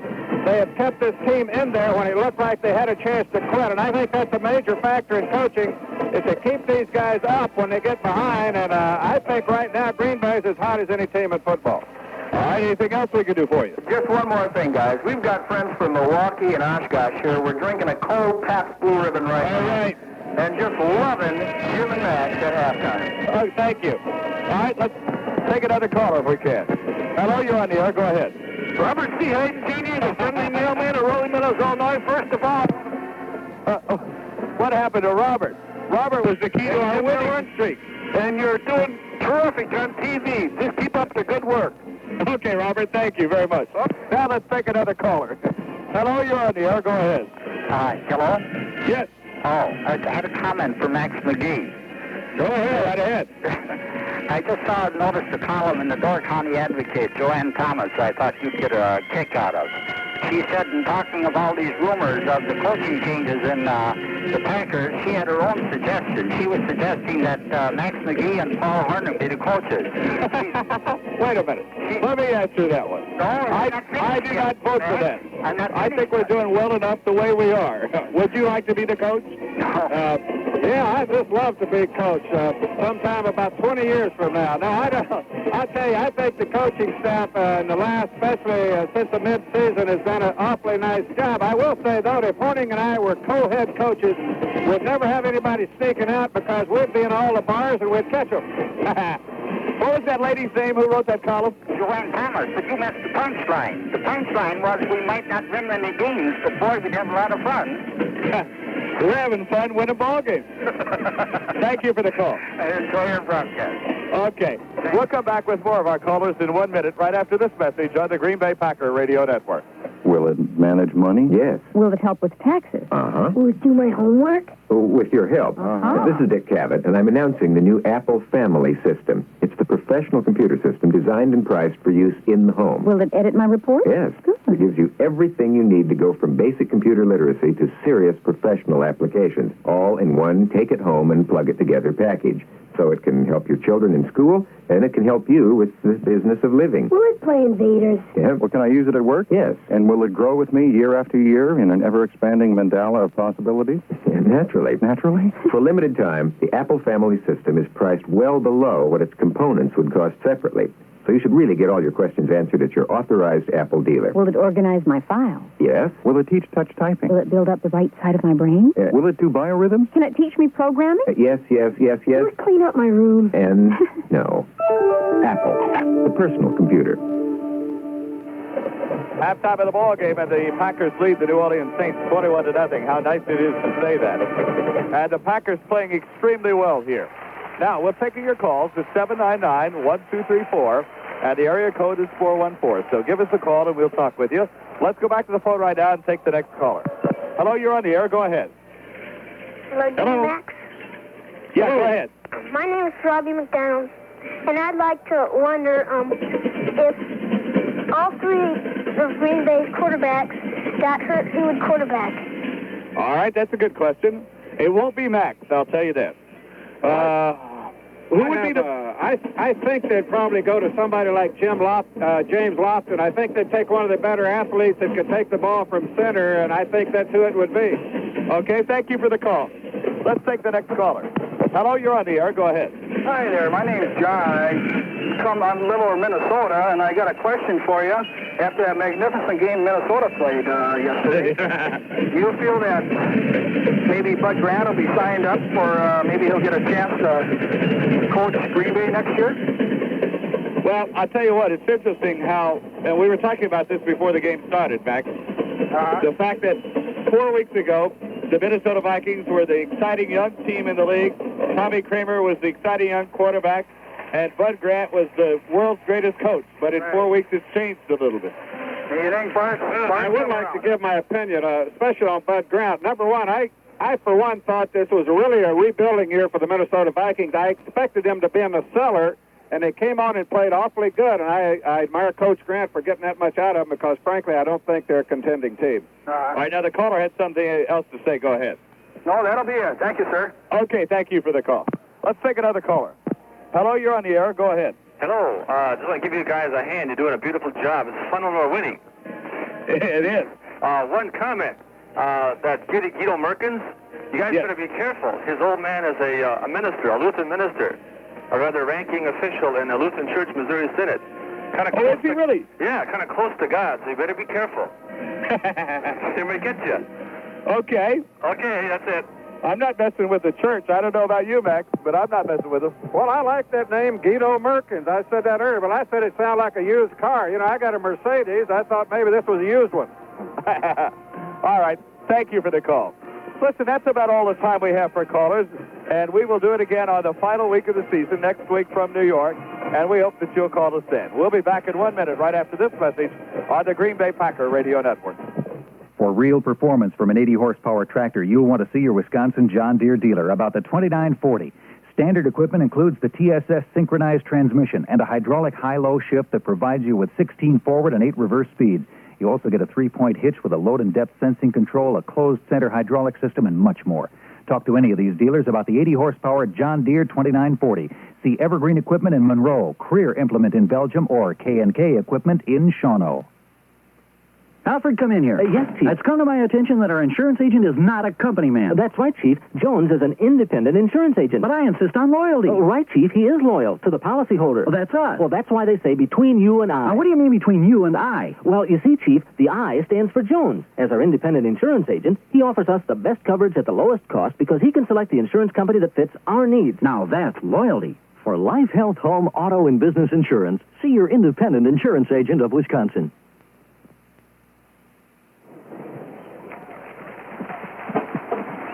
Now we're at halftime of the ball game, and the Packers have the lead 21-0 over the New Orleans Saints. The Packers have played well. The scoring in the first half. Lynn Dickey threw a 9-yard pass to Gary Ellis with 6:27 to go in the first quarter. That capped a 62-yard drive in 10 plays. the first time the Packers had the football. Then on an interception by Maurice Harvey, the Packers went 26 yards in 2 plays. Lynn Dickey throwing 24 yards to John Jefferson, who made a leaping catch again in the end zone in front of the defender. In fact, in front of 2 defenders to make it a 14-0 ball game. And then Dickey threw 25 yards to James Lofton, 59-yard drive in 7 plays by the Packers with 5:12 to go in the first half, and the Packers are out in front by the score of 21-0. And Max, as you said, I think we will see Dave Wilson here in the second half of the ball game. I think so. They've always come back with him if things weren't going too well, and I would say things aren't going that well for the New Orleans Saints. But I will say for Green Bay, things are going extremely well. Lynn Dickey having an outstanding day, finding receivers wide open. He's like 11 out of 13, I think you said, which is really some kind of first-half statistics. By the way, Dave Wilson down here is warming up on the sidelines, and he is 6'3", 195, a rookie out of Illinois. He's 76 out of 160 for 1,014 yards, 48%, 1 touchdown, and 10 interceptions. And he has been sacked 11 times this season, so he's not had the best rookie season in the world. But it's not easy to come into this league and to set anybody back on their heels. Nobody has done that on a regular basis in the National Football League. A lot of things that have to be learned. And certainly I think there is nothing to fault the quarterbacking that the Packers got this year from David Whitehurst and Lynn Dickey. Boy, you're not kidding. And, of course, Lynn Dickey came back at an opportune time. He is their #1 quarterback, and he's played that way, and he came back right when they needed him for this stretch run, and he's played extremely well in the last 3 games, and they keep him well. Green Bay has a good chance of winning these last 2 games. All right, now before the second half kickoff, let's pause for this message from your local station. This is the Green Bay Packer Radio Network. Look out, world! Here comes Tony Bennett for Ford Granada VIP. Stepping out and stepping up to something more than ordinary driving. Buy power steering and you get the luxury of split bench seats, folding armrests, tilt wheel, and electric clock at a savings of more than $350 over the sticker price. For individual options, purchased separately. Look out, world!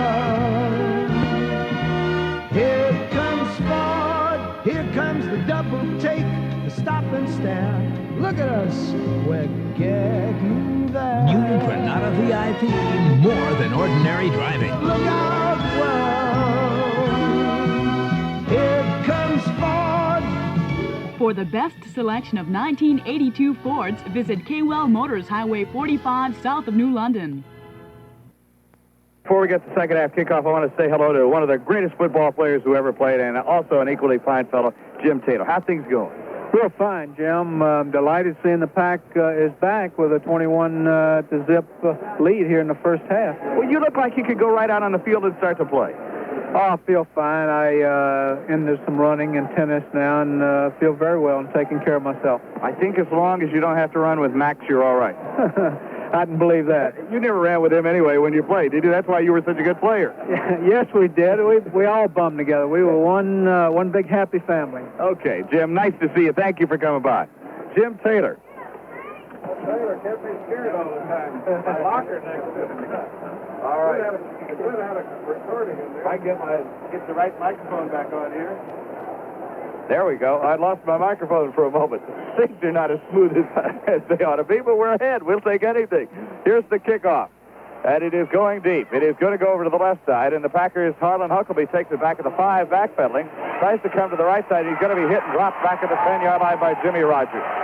Back at the 10-yard line, and that's not the kind of start the Packers wanted. That kick somehow got over the head of Harlan Huckabee, and instead of letting Mike McCoy take it, who is facing straight up the field, he backpedaled, and then he lost all of his momentum. That's right. He caught the ball running backwards. As a result, the timing for his blocking up front was not very good. As a result, 10-yard line. We don't want we don't want to wake up this team. We got them down 21-0. Let's keep them asleep. All right, the ball is at the 10-yard line. The Packers lead 21-0 as we go to the third quarter of the game from New Orleans. J.J. goes over to the right, and Lofton comes to the left. One lone running back for the Packers. The quarterback is Lynn Dickey. Here's Dickey on the handoff, straight ahead to Gary Ellis, and he bounces out to about the 13-yard line for a gain of about 3 on the play. Just a straight-ahead charge by Gary Ellis. By the way, Max, you brought me a note here. It's some folks who came down and said they took Max's advice and came for all week. Well, I was wondering they actually showed up for the game, but they did. From Heartland to Waukesha, Packer fans Tom and Val, Phil and Betty, and Dick and Jan are all here today, and I hope they had a good time down in New Orleans. I don't know how you can come to New Orleans and not have a good time. You always have a good time down here. Second down, about 7 yards to go, back at their own 13-yard line. Kaufman is in motion. Here's Dickey on the inside handoff, and ridden down on the play is Harlan Huckabee right at the line of scrimmage. Huckabee ridden down at the 14-yard line, maybe a gain of a yard on the play, and the Packers being a little bit conservative with a 21-0 lead. And it'll be third down now, and 6 yards to go for the first down. 3rd and 6 for Green Bay at the 14-yard line. The Packers leading 21-0, trying to stay alive as far as the Central Division race is concerned, but that is awfully hard to have any hopes for winning the title. You must have a lot of things happen in it. But really, the playoff spot is still very much alive as a wild card. You just win the two and let the chips fall where they will. 3rd down and 6 for the Packers, and Kaufman went in motion. Man moved on the left side. Packers are going to lose 5 yards on it. Kaufman went in motion to the right side, and then Concar pulled on the left, and both of them were wrong, and the Packers have illegal procedure. And to my way of thinking, Max, that's only the second or third penalty all day long, isn't it, for the Packers? That is their second penalty, and the New Orleans Saints have no penalties at all today. It's been a clean game. Boy, it has, but like I say, it's not a good time to start those mistakes. When you come out here in the first series of downs, start making mistakes, might turn this thing in the other direction. You got it going your way, so let's keep her that way. Well, Kaufman would have been all right. Apparently, the penalty was against Concar, and so it is a 3rd down and long yardage. About 11 yards to go for the first down for the Packers back at their own 9-yard line. Dickey, the quarterback, calling the plays. Then waits for the snap from center. He needs a big play right here. He goes straight back in the pocket. Turns, looks, fires it upfield. Throws it to Huckabee. Huckabee's going to be knocked down at the 15-yard line. He threw the safe pass. He didn't want to take a chance. He got about 5 yards out of it and gives Stakowitz a little more room to operate with the football on the punt. So the snap will come from the 15-yard line. Well, it wasn't the greatest start in the world here in the second half. They're punting deep in their own territory. The punter will be standing right on his goal line, and this is where you need a good kick. Yeah, and Jeff Groth is the man back to return it for the New Orleans Saints. Groth averaging 11.9 yards per return. That's an outstanding return average. Waiting for the snap is Ray Stakowitz. He gets a good, solid snap from center from Charlie Hine, and he gets a high floating kick this time. Groth goes all the way back to the 33-yard line. The 33, that is, comes straight upfield, broke a tackle, and gets out to about the 46. Nothing wrong with that kick right there by Stakowitz that time. Oh, beautiful kick. Way high and way down the field. Kicked him all the way beyond the 50, and that's a good kick. It traveled about 65 yards in the air. Let's see. Did we got a timeout or not? The booing is because Archie Manning has come back in at quarterback on that 52-yard kick. Timeout on the field. We'll be back in a minute. The Packers lead 21-0. This is the Green Bay Packer Radio Network. Give that man a blue ribbon. When the real taste of beer is everything you thirst for, 'cause it keeps on drinking easy all the way. When the most that beer can be is all that's gonna make it, then there's only one thing left to say. Give that man a blue ribbon. Give that man a blue ribbon. Give that man a blue ribbon. The original blue ribbon beer. Pabst Brewing Company, Milwaukee, Wisconsin. It is an interesting decision by Bum Phillips, Max, to stay with Archie Manning right at this stage. Well, you're not kidding. I kind of thought that Wilson would see Dave Wilson, because usually when they don't go well, they come in there with the young kid and let him play, but they're not yet. First down at the 45-yard line for the New Orleans Saints. I'll talk about that in a minute. As Archie Manning on the first down gives it to Rogers, he goes straight ahead for about 3 yards, hit by Rich Wingo, and stopped right at the 48-yard line. I think in defense of Bum Phillips, Archie Manning is his #1 quarterback. The Packers are battling for a playoff spot. Until this game is totally decided, Bum Phillips is going to come with what he considers to be the best he has and make the Packers earn whatever they get. Well, that's generally what you do in the league. And when you've got a team, you have an obligation to play to beat the teams that are in contention, and that's what he's trying to do. But it looks to me like he might have just about as good a chance to put in Dave Wilson.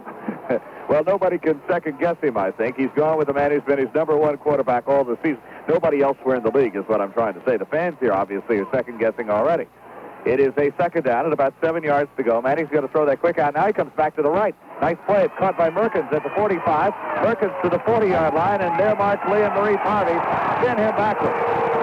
And it was a good, solid hit. I'm not sure what the fans Well, I saw Douglas pushed him right in the face, which was a little bit flagrant, and I think possibly deserves a flag, but really I think he was just protecting himself, so they didn't call it. Well, I didn't see the pushback, and he was still struggling. I think that's what I was trying to defend. Well, you watch Mike Douglas here on a replay, and you'll see he'll give him a little push, and they don't like it. Oh, yeah, I see what you mean. Douglas came over, just took his left hand and slammed him down. Right. But he was still struggling for yardage, and a whistle hadn't blown. But I think a blow to the head, that is definitely illegal. The fans had the reason to boo there, and that doesn't happen very often. But you understand, our guys are all good guys. We don't do that thing. You're right. Nothing wrong with a left hook every once in a while. Wake them up. First down at the 40-yard line. The Saints trying to come back. Here's Archie Manning. He looks. He's in trouble. Now he fires it up over the middle. It's caught by Merkins. Merkins at the 15-yard line. Merkins down to the 12 and a first down for the New Orleans Saints. Guido Merkins down to the 12-yard line and a first down for New Orleans. Merkins came over the middle. They almost stripped the ball away from him, but Archie Manning has his team driving down to the Packer 12-yard line. I'll tell you, a heck of a pass by Manning. Threaded the needle in there between two defenders. Merkins caught the ball, almost scored a touchdown. A good catch by Merkins. He was a little mad because he got a little roughed up there, but that's part of the game. Oh, Harvey took a shot at him with his arm that time, too. They're playing tough with him. And Merkins has had that 2 times in a row. Manning asks for quiet as he comes to the line of scrimmage. The wing on the right is Hardy. 10:23 to go, third quarter, 21-0 Packers. Hardy goes in motion to the far side of the field. Here's the handoff to George Rogers to the outside. Oh, he's hit at the 10 on a fine head tackle. Head-on-head tackle by the defender over on the right side who took him on. Was that Mike McCoy or was it a man down underneath there? I think it's Mike Douglas who hit him close there and really stopped his momentum right on the spot and kept him from thing. Just barely got the line. Maybe he did get 2 yards. Boy, that was a heck of a hit because it looked like he had the outside, Max, and was going to go around that corner, maybe even for the touchdown. Well, I'll tell you, it was a good defensive play. Now Green Bay's got to buckle down here. They don't want to give this team any life. Second down, 8 yards to go for the first down. The ball is at the 10-yard line of the Packers. One lone running back for Green Bay. Up under calling the plays is Archie Manning. Manning waits for the snap from center. They've threatened several times today. Handoff goes to Rogers. He's to the outside. He gets down to the 6-yard line. A good recovery again by the Packers when it appeared that Rogers was going to get outside, but the Packer defenders converged on him. John Anderson is there. Mike McCoy is there. Rich Wingle made the initial slowdown, and the tackle was made really by Mark Murphy. I'll tell you, it might be worth noting here that the Saints can get a first down without scoring a touchdown. If they get down to about the 2-yard line, they're in first down territory, so the Packers have got to stop them here without getting that first down. It is third down and 4 for the Saints at the Packers' 6-yard line. Murphy made the tackle on that last play. Nice defensive job by Mark Murphy. Third down and 4. Jack Holmes is in there as a blocking back and also as a pass receiver for the Saints out of the eye. In motion to the near side goes Jeff Gross. Archie Manning on a handoff to Rogers. He dives close to a first down. I think that's what Max was talking about. He is very, very close to a first down. It depends on where they place the ball. The ball is right about the 2-yard line, and they'll have to bring in the 6 to see whether or not it is a first down, and it's awfully, awfully close. And I think he might have a first and goal right there with 8:36 to go in the third quarter. I'll tell you, it'd be very interesting if he didn't have a first down. Of course, they'd have to go with the running play because they're at 21-0. They're definitely not going to go for a field goal. They'd go for the first down. Well, they're going to bring the 6 in from the far side of the field and measure to see whether or not that is a first down. From here, it does appear that it is. And the Saints trailing 21-0 in the ballgame are trying to come right back against the Packers. It is a first and goal at the 1.5-yard line for the New Orleans Saints. And Archie Manning, it appears that Bum Phillips may have made the right decision by going with Archie Manning. Well, he definitely made the key play, the big play. He threw that to Guido Merkins right down the middle, and he was right on the button. Manning is kind of a sidearm thrower, and, as a result, it's just sometimes he gets a lot of them batted down that he probably shouldn't. I would think they're going to go with George Rogers on first and goal at the 1.5-yard line. Rogers has scored 10 touchdowns this season. Man is in motion to the near side of the field. Handoff goes to Rogers, and he's close. He did not get in. He did not get into the end zone. Nobody's hands have gone. Now they go up. Touchdown, New Orleans. Well, it took a while for the officials to decide, and the New Orleans Saints have scored a touchdown. They had to dig down to the bottom of that hole, and they found the ball laying right on the goal line, and that's a touchdown, and the Saints now have gotten back in this football game. And a good drive by the New Orleans Saints. Rodgers goes 2 yards for the touchdown. George Rodgers, his 11th touchdown of this season. And it comes with 8 minutes and 6 seconds to go here in the third quarter. The Saints really have had some offense today, Max. They've threatened several times. Well, turnovers has been their problem in the first half. They had 3 key turnovers on drives, and Packers have played pretty well flawlessly, so that's what it is right now. Benny Ricardo kicks the extra point, 21-7, and a timeout on the field. And we'll be back in a minute after this message on the Green Bay Packer Radio Network. I've got to take a few seconds to tell you about a trip I made to visit Hillshire Farm in New London. I've never known much about sausage, but this trip really opened my eyes. And what impressed me most was the many steps Hillshire Farm takes to be sure their products meet their quality standards. Would you believe they have one whole department testing samples daily to be double sure they're made just right? Well, it's great to see a company like Hillshire Farm take such pride in their products. When you buy Hillshire Farm, you know it's going to be good.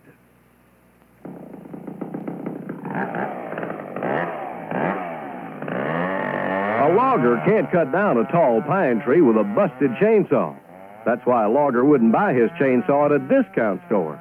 He wants the best, and the best is Stihl. S-T-I-H-L.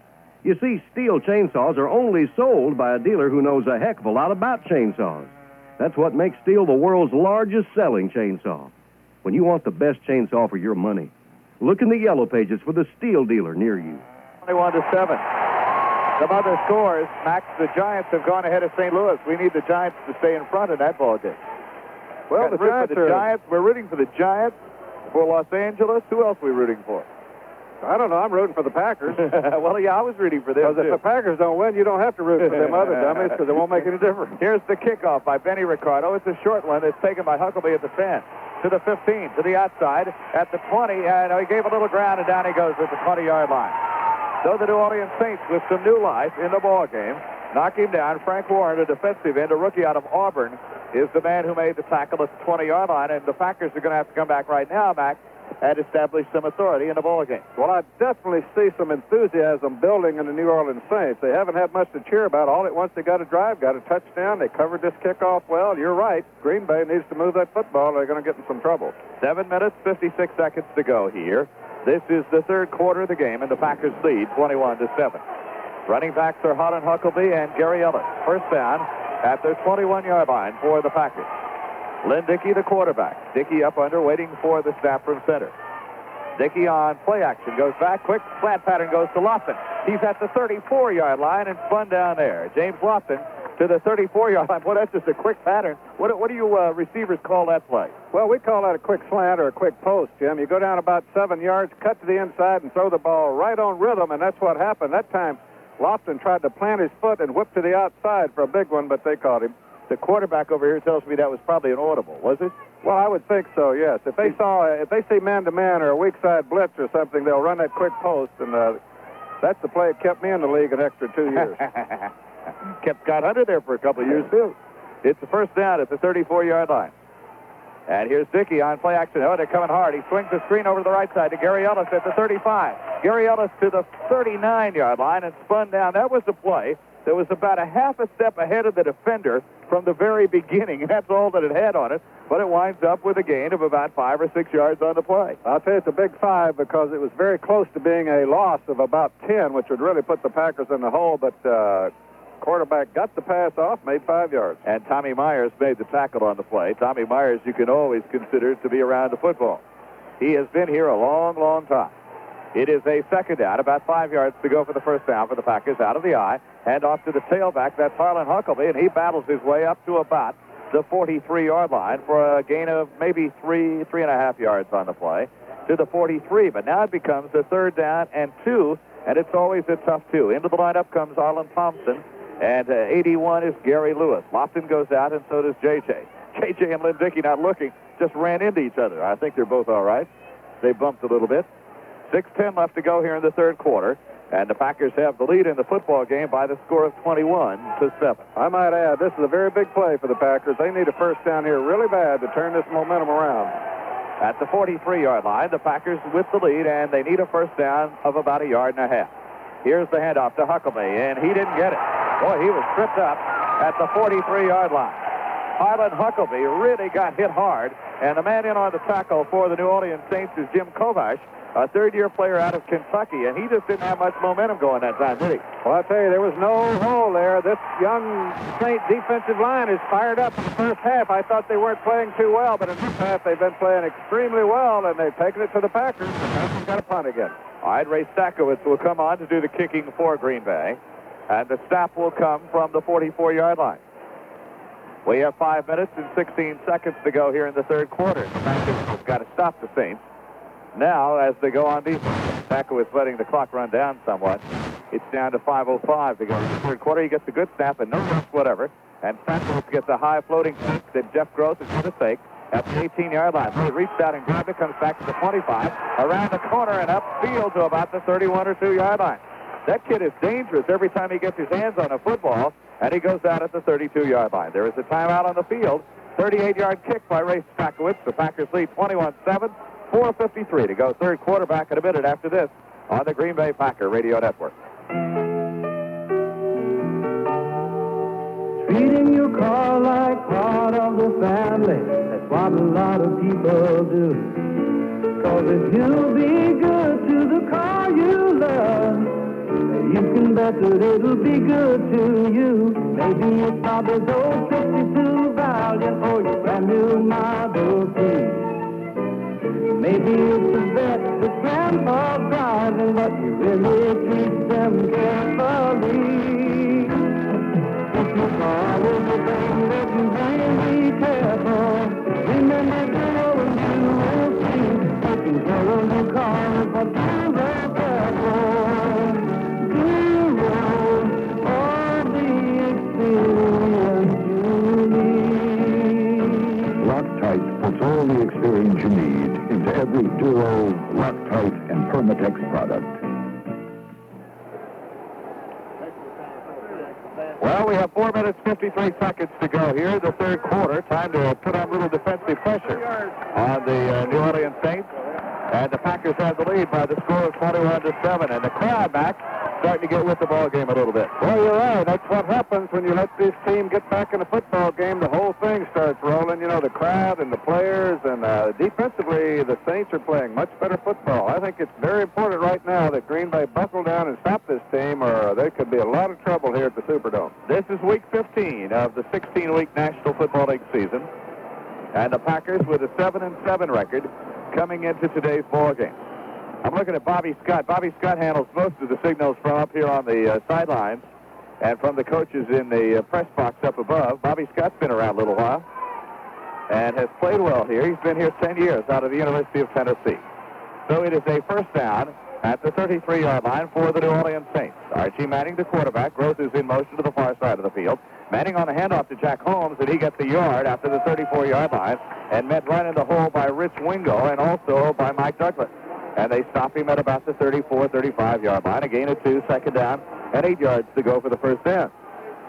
I think, Jim, it's funny when they run somebody other than Rodgers, it's almost a surprise to both teams, but usually it doesn't work anyway, but it seems like they just throw it in for kicks. Miami leads Kansas City 7-0. That's the second quarter of that ball game. Gross to the left. And to the right side is Guido Merkins. And it is a second down and 8 yards to go for the New Orleans Saints. The Packers lead 21-7, but the Saints have the momentum here in the third quarter, and Archie's going to throw. Archie looking, fires it up over the right sideline to Merkins, and he caught it, and he's out of bounds at the 37-yard line, the 38-yard line. Boy, that's a perfectly thrown pass by Archie Manning. Boy, you're not kidding. You can't throw him any better than that. And a great pattern by Merkins, who ran a little zig out, got completely open from a double team over here, and big first down for the Saints. That's just hard for me to explain, but the Packers look very flat defensively at the moment. Well, like you say, you give up that big lead, and all at once you give the other team a little momentum. It's hard to stop, and that's where you got to buckle down and do it. And that's been one of their problems all year. Is in the second half, they haven't been able to keep that momentum going. And the Saints are at the Packers' 38-yard line with a first down and trailing 21-7. And Archie Manning out of an I formation with Holmes. Hardy goes in motion to the far side. He fakes the ball, gives it off to George Rogers. He lost his footing, and he goes down after a yard of about gain of a yard and a half or 2 yards.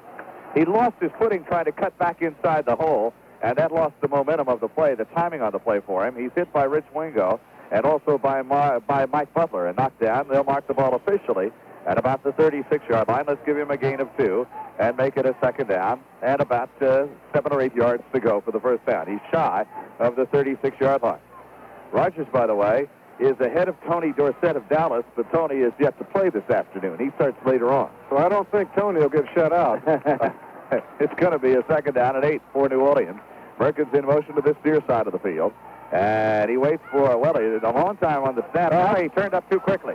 Back goes Manning to throw. Manning fires it up over the middle. It's picked off as it was deflected. Picked off by Maurice Harvey. Harvey's back to the 35, to the 40, the 45. On his feet to midfield. A second flag, and he goes the other way. He's down to the 30-yard line, to the 25, to the 20, and out of bounds at the 17-yard line. The flag is against the New Orleans Saints for illegal procedure. That's right. There's another flag down here, maybe clipping against the Packers, but no matter what, it'd be after the interception, so that will have no effect on it. Definitely the Saints were in motion. Where is the second flag, Max? I see the first, but I don't see a second flag on the play. Well, it's right where the officials are talking down there on the 25-yard line. Unless the official dropped it accidentally, there was a flag laying down there. All right, the ball is at the 17-yard line. The penalty will be declined. Illegal pushing back against the return team. That penalty will be assessed. All right. It'll be a first down going this way. It'll be a first down for the Packers. It was an illegal push for the Packers after on the return, Max. But the illegal procedure against New Orleans is declined by the Packers, and that's their 4th turnover of the day when they really had a chance to make a ball game of it. That's right. And again, it was a deflective pass that caused that turnover, and Mark Murphy, I believe, was the guy that intercepted it, wasn't it? Wasn't it number 37, Mark Murphy? It was number 23, Maurice Harvey again. Oh, Maurice Harvey. I missed that number. But anyway, what happened, the Saints were in motion, so the Packers had a free shot at it. And then after the run back, they had an illegal use of the hands down there, and that's what was penalized against the Packers, but they got the ball 1st and 10. And the difference in the Packer team now and earlier in the year is the fact that they've been taking the ball away from the other team, and they're the best in the NFL in doing that. I'll tell you, they've really gotten breaks on these deflected passes, and I think, again, maybe that particular delivery by Manning may have something to do with it, but that's 3 deflected passes that they've come up with today. Well, if you're thirsty right now, the exciting 1981 Green Bay Packers are brought to you by the original Pabst Blue Ribbon beer. Give that man a blue ribbon when you want the taste, the real taste of beer. Well, we have now 3 minutes and 3 seconds to go. Let's see if the Packers can push this ball into the end zone, and if they can do that, then things are going to look up for Green Bay. The New Orleans Saints had started to take a little bit of charge of the football game, and maybe this will turn it around the other direction for the Green Bay Packers. At least you hope so. With the ball resting at the 34-yard line. He had it down to the 17, but it's brought back to the 34 because of the penalty against the Packers. Max, I got another letter. It says, Dear Mr. Irwin, before the football season ends, I want to tell you how much enjoyment you and Mr. McGee have given me. I have been a Packer fan for 40 years. When my husband was alive, we never missed a game in Green Bay, Milwaukee, or Chicago. Now I watch the TV picture, no sound, and put my radio on to listen. I hope you and Mr. McGee, will be back next year. Also enjoy your Wisconsin games very much. Wishing both of you and your families a very happy holiday and a good 1982. Best wishes, Catherine E. Moss. Well, neither one of us has been masked back yet, but we're ready to come back. I am, at least. Well, I want to wish Catherine a Merry Christmas. That's very nice words, and I'm not worried about next year. I'm worried about getting out of this town, getting to New York next week. You've made a lot of comebacks. Here's Dickey to J.J. J.J. down to the 10-yard line on a quick post pattern to John Jefferson, and he came right over the middle, and J.J. will catch the ball in traffic. Can you throw him any better than that? No, I'll tell you, he went back and cut loose right on the numbers, and J.J. with people all around him caught the football, and that's what the Green Bay Packers are all about. You got to get the ball to J.J. and Lofton, and that's their offense, and that's what they got to do, and they did it. Well, we were talking with Scott Hunter about the confidence that a quarterback has to have when he's got receivers like that. And you just got confidence they're going to catch the football for you. First and goal at the 10-yard line. I think the ball's right on the 10. So the Packers have to get it into the end zone. Here's the handoff. It goes to Gary Ellis, and he gets about 3 or 4 yards of it, down to about the 6-yard line, coming to the left sidelines before he can be hit and dropped. Several people in on the play, Down at the bottom of the pile, Tommy Myers, and also in on the play is Glenn Redd, the rookie out of Brigham Young University, who makes the tackle. We talked about the number of rookies on defense. Altogether, Max, they have 16 rookies on this team. 16 of them. Well, that's a lot of rookies, but when Bum came here, he knew the situation, and he, like you say, he got rid of some of the guys that weren't playing well, and that's what he's got to do. Now he's got these young kids playing pretty good. JJ is off to the right. Lofton is to the left on a second down and goal at the 6. Deep pitch goes to Huckabee. He's sweeping over to the right side, gets the corner, goes to the 5, maybe the 4-yard line, and maybe inside the 4 to about the 3. Harlan Huckabee down to the 3-yard line. Now a difficult situation for the Packers in that if they don't get it into the end zone here, you're pretty well forced to take the field goal try. Well, yeah, a field goal in this position, an extra score they would have to make in order to beat you, and I'm sure they would go for the field goal unless they get the touchdown. But what you would like to have is the touchdown, and it's 2.5 yards away with 1 minute and 18 seconds to go here in the third quarter. The Packers down at the New Orleans Saints 2.5-yard line. The Packers lead 21-7. The running backs are Huckabee and Gary Ellis. Lynn Dickey is the quarterback on this third down play. 3rd and goal at the 2.5-yard line. Here is Dickey rolling over to the right on play action. Turns, flips back to Kaufman, touchdown. Kaufman back to the left. After play action to the right, and it was wide open back. Kaufman wide open. He snuck into the middle and then came to the outside. Wide open, touchdown, perfect pass by Lynn Dickey, and the Packers have a 3-touchdown lead again. That is the 4th touchdown pass of the day thrown by Lynn Dickey today. Not a bad day for Lynn Dickey. And the touchdown is a 3-yard TD pass. And that is the 4th separate receiver to catch a touchdown pass today. That's interesting as well. I'll tell you, Lynn Dickey is having a very good day. We're not doing too bad ourselves. You're right. To Kaufman. And the try for extra point is good. And for Kaufman now, that is his 4th touchdown of this season. Well, we've had, Max, all season long, such great support from our sponsors. And the people that we want to say thanks to the most are the Ford people, because we've kidded them all season long. One of these days, you and I are going to take a tour, and we're going to every Ford dealership in the state of Wisconsin, and it will take us 4 years to do it. Well, let's do it. I've got nothing to do for the next 4 years. Let me talk to Scott Hunter here right at the moment. Scott, get your impressions of that comeback by the Packers. It was a very important time in the game. I believe that the Packers had let the Saints get in. It could have been a different ball game. Now they virtually put it away. It's interesting to me, when the Packers took the turnover, you said at the time the most important series of the ball game. Absolutely right, Jim. Most important series in the game, no question. The Packers took it. They've got control of the game. It's virtually over with. You know, it's interesting. You said to me that Bear Bryant always said that those first 5 minutes of the second half. No, the first 5 minutes of the second half are very, very important as to whether you get back in the game or you apply the KO punch, and that's what the Packers have done. I don't know whether you can synthesize and very succinctly tell me about Bear Bryant. What kind of a man is he? Well, Coach Bryant gets absolutely all he can out of his people and a little more. He does it with different people, different ways, either cajoling you or kicking you or threatening you or what. But he gets all there is out of people, and as Max knows, he had coached Max in the Senior Bowl, I believe, that he's just the kind of man that he'll get all you got and a little more. Was he that old that he coached you, Max? I'll tell you, he's the greatest. I've got a lot of respect for that man. He remembers everyone he's ever coached. I'd see him on the street today, and he remembers my name, and I'm very flattered by that. Here is the kickoff, and it goes back into the end zone, and Jimmy Rogers is going to come out of there. They told him to stay, but he's coming out to the 10, to the 15, and he comes back to the 20. All he got was a good hard hit for all of that effort, but he did come out of there, and I admire at least his courage in coming out of the hole. The Packers lead. The score is 28-7, and now Dave Wilson is coming in, and Bum Phillips has gone to his backup quarterback.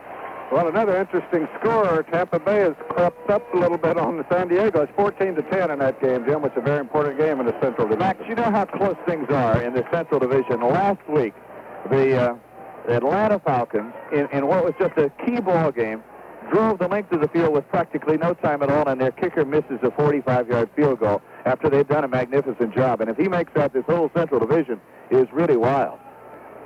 Well, here's the handoff, and very little gain on the play. I'm sorry, didn't mean. No, I was going to say it's pretty wild as it is, but you're right. It would have been even more so had they not gotten beat. If they had beaten Tampa Bay last week. I got to watch the play. Who carried that ball? Rogers? 24 carries, a gain on the play of about 5 yards. Well, if you're not watching, just say Rogers. You're right 90% of the time anyway. 24 carries for 65 yards in the ballgame, which means the Packers have very effectively shut him down. We're at 16 seconds to go here in the third quarter of the game. Out of an I formation again. Here's Dave Wilson. And he sends a man in motion with the left. That's Hobie Brenner. He pitches it back to Rogers. He's coming to the right. And Rogers is out to about the 26 or 7-yard line. The crowd started to boo as the quarter comes to an end. They thought if Wilson came in, it would change the pattern. But you can't change the pattern after the whole season, can you? Well, that's true. You got to go with what you got you there, even though it got you there in a pretty bad shape. You still got to go with it. That's the end of 3 quarters. The Packers 28. The New Orleans Saints 7. Back in a minute after this on the Green Bay Packer Radio Network. Ford presents Tanya Tucker for Fairmont Futura. Long haul, short haul, this is for the bus stop. Car that knows the meaning of a dollar. Fairmont for the color. Here comes Ford's 82 Fairmont Futura. It's an honest-to-goodness, no fooling around, great way to get an awful lot of car at a terrific price. Look at the world. When was the last time you heard of getting more car for less money than last year?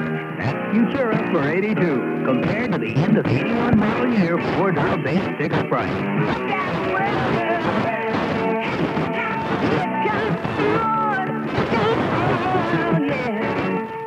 See the 82 Fairmont Futura and all the 82 Fords at your local Ford dealer. Holland. I want to remind you that next week the Packers take on the New York Jets. That's at Shea Stadium in New York. It seems to me that I was at Shea Stadium this morning about 3 a.m., wasn't I? Right down near there when I was with Kennedy. It looked just the same. Anyway, we'll be there next week. And we'll be on the air with the broadcast of that game beginning at 11:30 next Sunday morning. We hope that you'll join us from New York. The Packers take on the New York Jets. That'll be an interesting ball game, and there'll still be a lot on the line by the time we get to that ball game. Packers have really turned this season around. They have won 5 of their last 6, and if they can hold on today, they'll be 6 out of 7. And the worst they could be in the second half is 6-2, which would be the best second half they've ever had in this season. And they've really done the job here. Boy, it's been just a joy here lately. Lynn Dickey, by the way, has hit 10 passes in a row. He is 16 out of 18, 169 yards, 4 touchdowns, and the kind of days that quarterbacks dream about for Lynn Dickey against the New Orleans Saints today. Third down, about 2 yards to go for the Saints. Split a man off to the right side. That's Rich Martini in for the first time this afternoon. Out of an I formation for Dave Wilson. Wilson sends Hardy in motion to the far side of the field, and he gives it to his tailback, the handoff to Rogers, and he got a first down out to about the 31 or 2-yard line. We'll let them hand it off to the tailback all day long if they want to do that, because that's the way that the Packers can just go ahead and run out the clock and win the ball game. And that's the object of playing football, after all, is to win the ball game. So it's a first down for the New Orleans Saints at the 31 or 2-yard line. Into the lineup will come number 89, Andre Thompson, who started the season with the Green Bay Packers and is now gone from the Packers to San Diego down here to New Orleans. And he has in for the first time. He's caught 4 for 60 yards so far this season. So Thompson splits off to the right. Wilson has been in now for a whole series and hasn't thrown a pass yet. Dave Wilson on a first down at his own 31-yard line. In motion comes the tight end, Hobie Brenner. Back to pass goes Wilson, straight back in the pocket, flips it to Rogers on the right. At the line of scrimmage, he gets a yard or two as Rich Wingo hit him and knocked him down at about the 33-yard line. Wilson's first pass is a little screen over to the right, and the crowd, which had cheered so lustily for the entrance of Dave Wilson, he's now run 5 plays, Max, and 1 play has been a screen pass. Well, we need some microphone power for Mr. McGee here, or he can't talk. Okay, go ahead. Yeah, I was going to say, I was walking down. I had to make that emergency stop there, and I heard somebody announce there that Dickey had hit 10 passes in a row. Yes, 10 in a row. Right? That's correct. Not a bad day, huh? No, it isn't. Second down, about 8 yards to go for the first down for the New Orleans Saints. Andre Thompson to the left. Back goes Wilson to throw. They're coming after him. He's out of the pocket. Hit as he throws upfield, incomplete, and a flag thrown on the play. Mike McCoy gets up limping on it, and let's see what the flag is all about back here in the backfield. The defensive backfield of the Green Bay Packers, the flag up at about the 43-yard line, and we'll see what they call here. Mike McCoy got up limping on the play. There really didn't seem to be any contact in the area. It is against the New Orleans Saints on offensive pass interference, however, up near the 40-yard line. So the Saints will not be the beneficiaries of that. And we'll see what happens. Max, they say be brief as possible on the post-game show because we have immediately following us on many of our stations the Garden State Bowl between the University of Wisconsin and the Tennessee Volunteers. So if you will, please be brief today. I'll be so brief. They may not even hear me. How can you be brief on a 15-minute show? I don't know. I've always wondered about that. Please give me a very brief 4 minutes. Well, could we? I'll give you my show in half or something. I don't know. I'll give you my briefs. 3rd down and 10 for the New Orleans Saints back at the 32-yard line. The penalty declined on the incomplete pass, and Wilson's in trouble. Now he steps up, fires long downfield, intended for Andre Thompson, and the Packers break it up with a fine defensive effort. Double coverage by Mark Lee and Maurice Harvey. Andre Thompson trying to run a fly down the right sideline, so Wilson showed a pretty good arm. He did. He threw that thing 60 yards in the air, but luckily there was 2 Green Bay defenders there, one on each side, and they jumped up and knocked it down, and that's what you're supposed to do. 13 minutes, 33 seconds to go in this ball game. And the Packers are getting awfully close to Dave Wilson because they know he's got to throw. And they haven't sacked the quarterback of the New Orleans Saints today.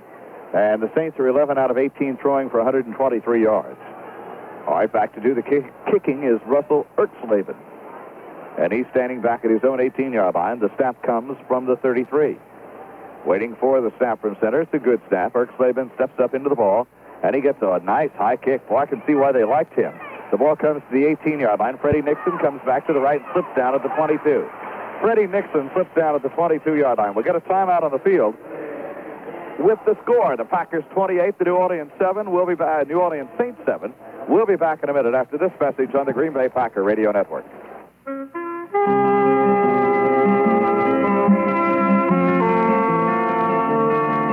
When the real taste of beer is everything you thirst for, 'cause it keeps on drinking easy all the way.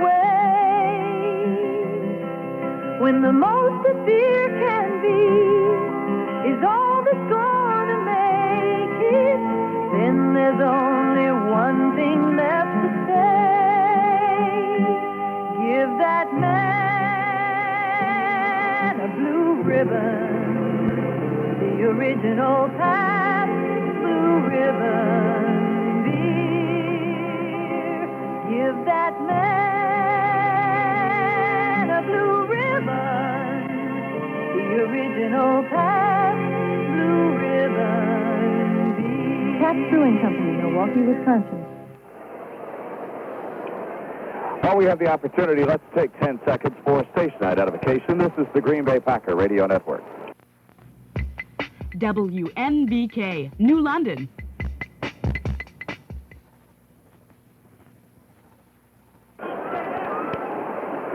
By the way, for many of you along our network lines, immediately following is the ball game between the University of Wisconsin and the University of Tennessee, and then immediately following that, Max, Milwaukee Bucks basketball against the Philadelphia 76ers tonight.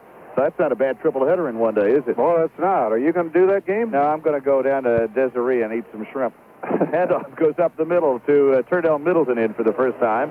And Middleton with a gain of a couple of yards coming off the left side of the offensive line down to about the 25-yard line. You know where Desiree is, don't you? Over there? Isn't that the way you say it? Desiree? Desiree, yes. That's part of the hotel I'm staying in. That's right in the Royal Sonesta Hotel. And a lot of interesting characters there who try to help you learn how to eat crawfish and things like that. I love them crawdads.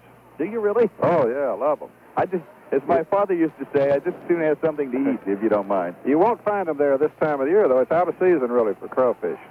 What, crawfish have a certain season? Oh, yeah. I didn't know that. I did not know that.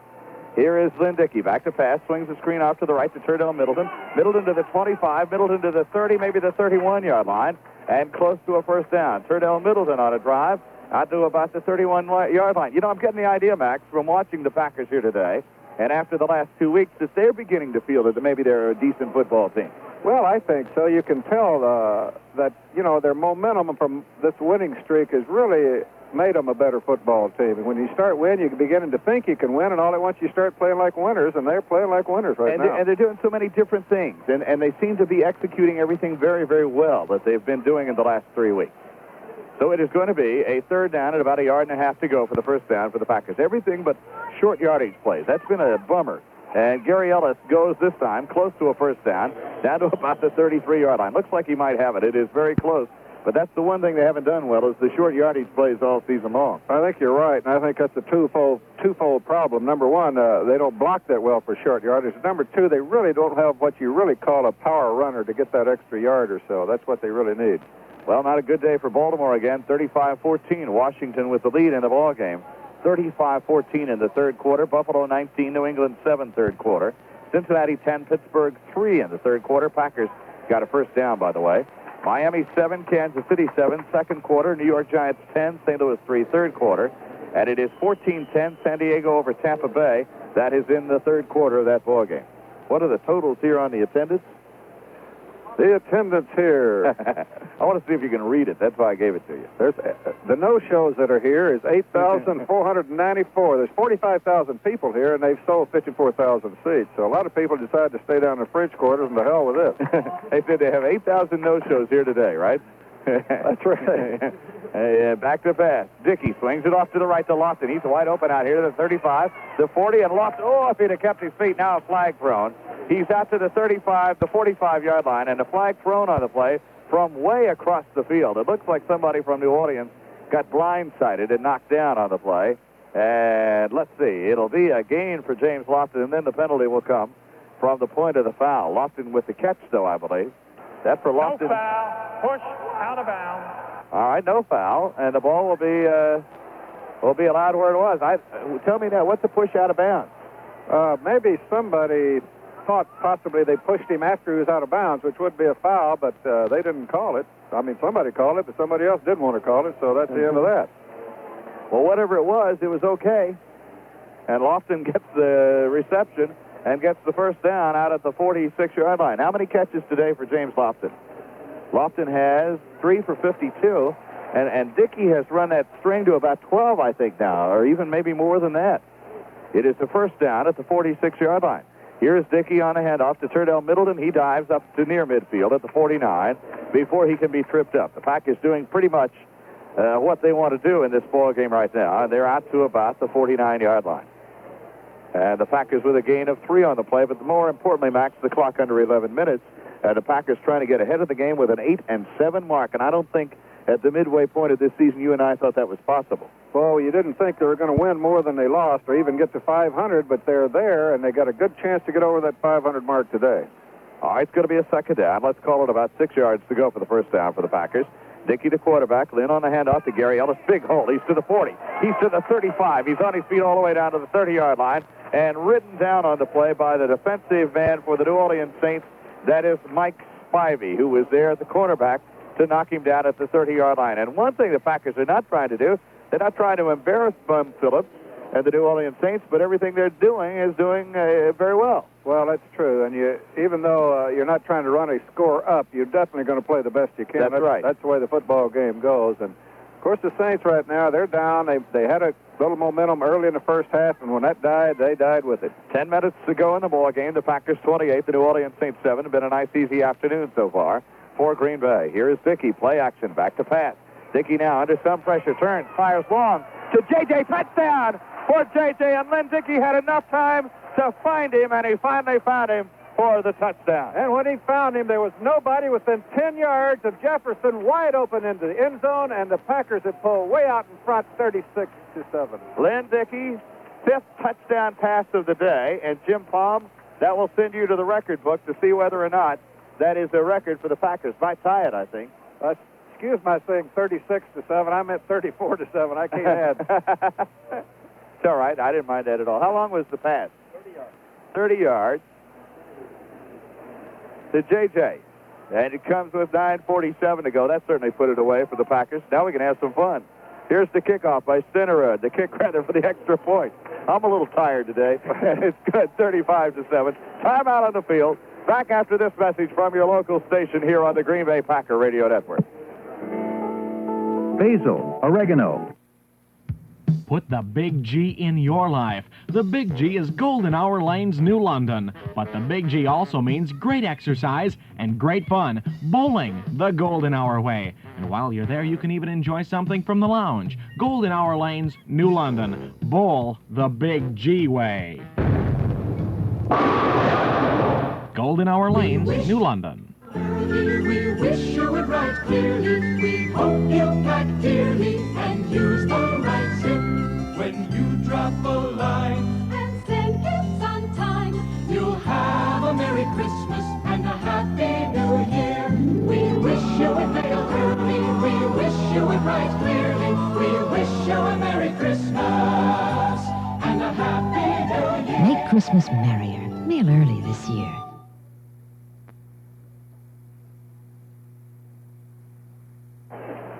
Well, quite obviously, Lynn Dickey's greatest day as a passer in the National Football League. 5 touchdown passes, 19 out of 21, 218 yards, Max.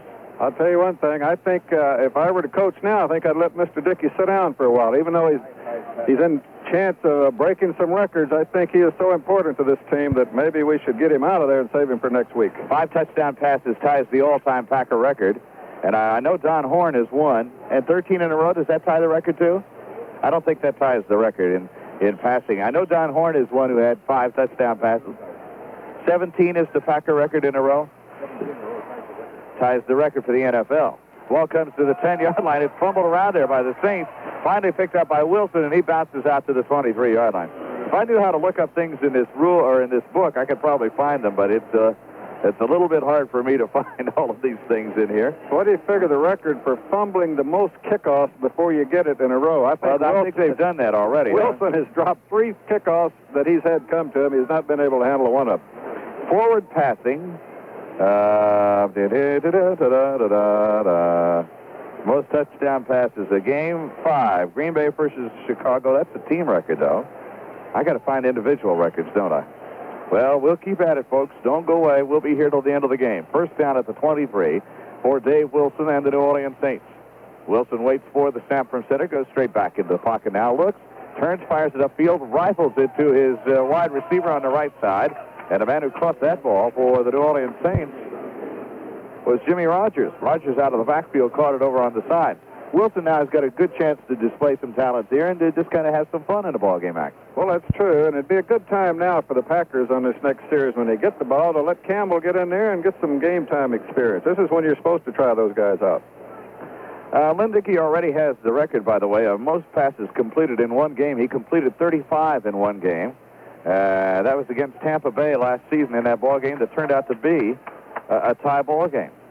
The most yards gained on passes, one season, one game.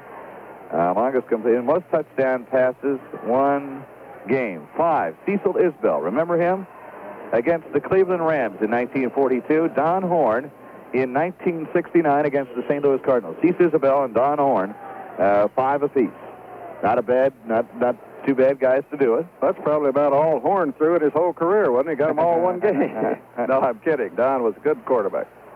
And you're right. It was a game. I remember that game clearly in Lambeau Field, the 5 touchdown passes. Here's Wilson rolling out to the right.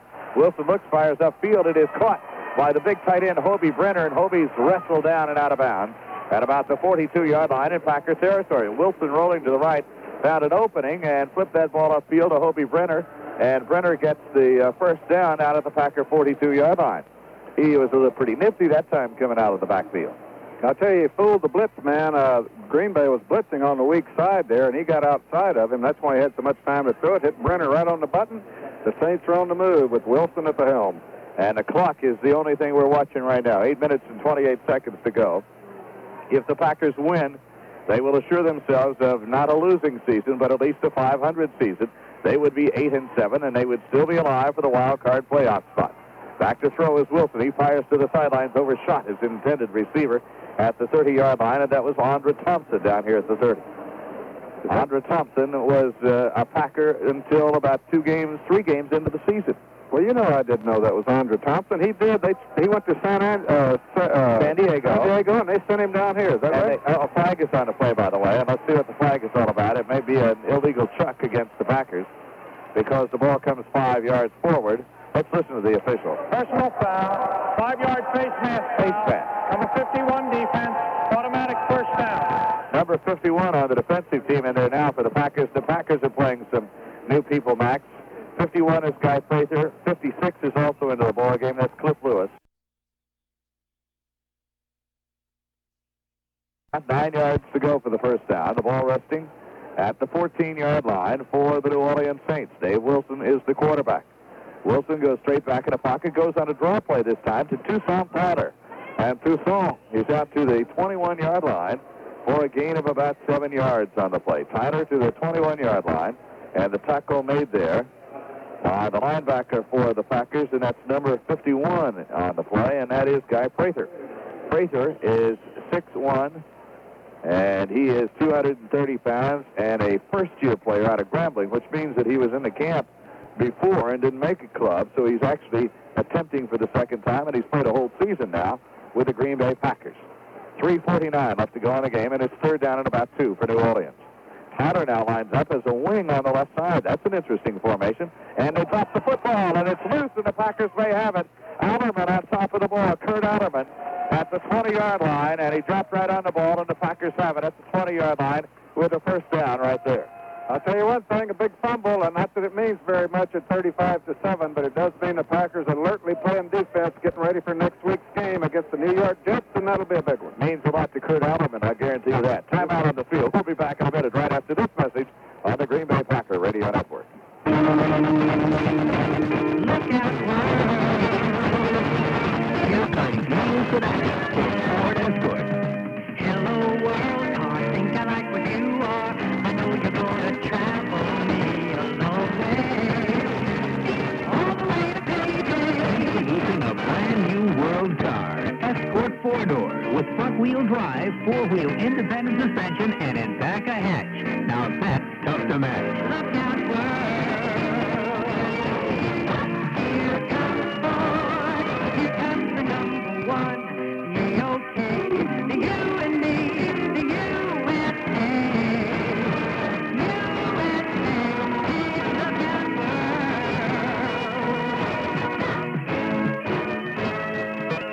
See the 82 Ford Escort and all the 82 Fords at your local Ford dealer soon. So we have 3 minutes, 36 seconds to go. The Packers have the ball at the New Orleans Saints 20-yard line. Max, you may not believe this, but I've done basketball games in this Superdome. You're kidding me. No, I was here when they did a very nice job of kind of like they do at the Silverdome with the Detroit Pistons when the New Orleans Jazz were playing here. They would mark off half of it, and they could seat about 35,000 people if they wanted to, and it made a nice basketball stadium. Am I right in assuming that the NCAA playoffs are going to be right here this year? I wish you hadn't asked that question. I assume you're right. I think they are, and if they are, they may break some attendance records. Third quarter, San Diego 21, Tampa Bay 10. Go get them, Tampa Bay. Now the next week, Tampa Bay and Detroit have to tie, and the Packers have to win, and then the Packers would be the Central Division titleists. I'm shooting for the wild card situation. I think that's the best thing to hope for. New York Giants are still ahead of St. Louis. Hang in there, Giants, and then we'll root for the Los Angeles Rams tomorrow night. All right, first down for the Packers at the 20-yard line. Rich Campbell is the quarterback, calling the plays for the Packers. Here's the handoff to Jim Jensen up the middle for about 3 yards to the 17-yard line. Jim Jensen, who was acquired from the Denver Broncos, gets 3 yards on the play. And again, Rich Campbell not throwing the ball, and I'm sure that the Packers want to be very careful. They don't want to run the ball. They don't want to run the score up on Bum Phillips. He's a very nice player, and somewhere down the line, you may have to pay him again. I talked to Bum Phillips Friday night. He was at the same restaurant I was in. He's really a nice person. He's got a real job cut out for him here, and I think he knows it, but he's taking a good attitude towards it. It's going to be a second down at about 7 yards to go at the 17-yard line. Campbell on the handoff to the right. Holden Huckabee gets a good inside block, breaks through a hole, gets to the 10, and a first and goal to the 9-yard line. Holden Huckabee coming to the right, down to the 9-yard line, and a first down with 2 minutes and 49 seconds to go in the ball game.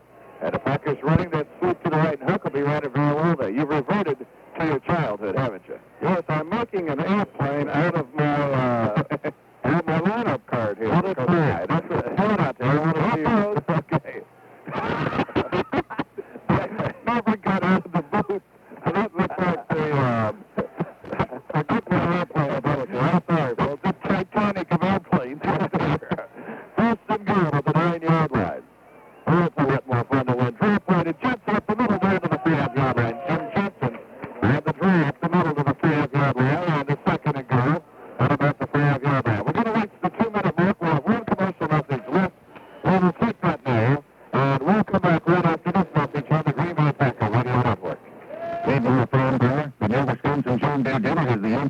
Which do you need? More pulling power at the drawbar, more twist at the PTO, more lift on the three-point hitch, more reserve in the hydraulics? All of the above?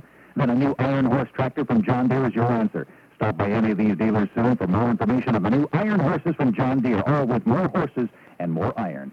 See CB&C Equipment in Cuba City, Wisconsin, Reister and Schnarr in Chilton, Wisconsin, or Reister Equipment in Pulaski, Wisconsin, your John Deere dealers. It's a parade of the independent insurance agents of Wisconsin MVP. What do you mean, a parade of MVPs? There's only one most valuable player in the whole league. Not on the independent insurance team. The MVP stands for most valued policyholder. Oh, there's a lot of them. You bet. When you have an independent agent managing your insurance program, you get a winning combination of companies for your life, health, auto, home, and business. See your local independent insurance agent of Wisconsin and join the MVP team.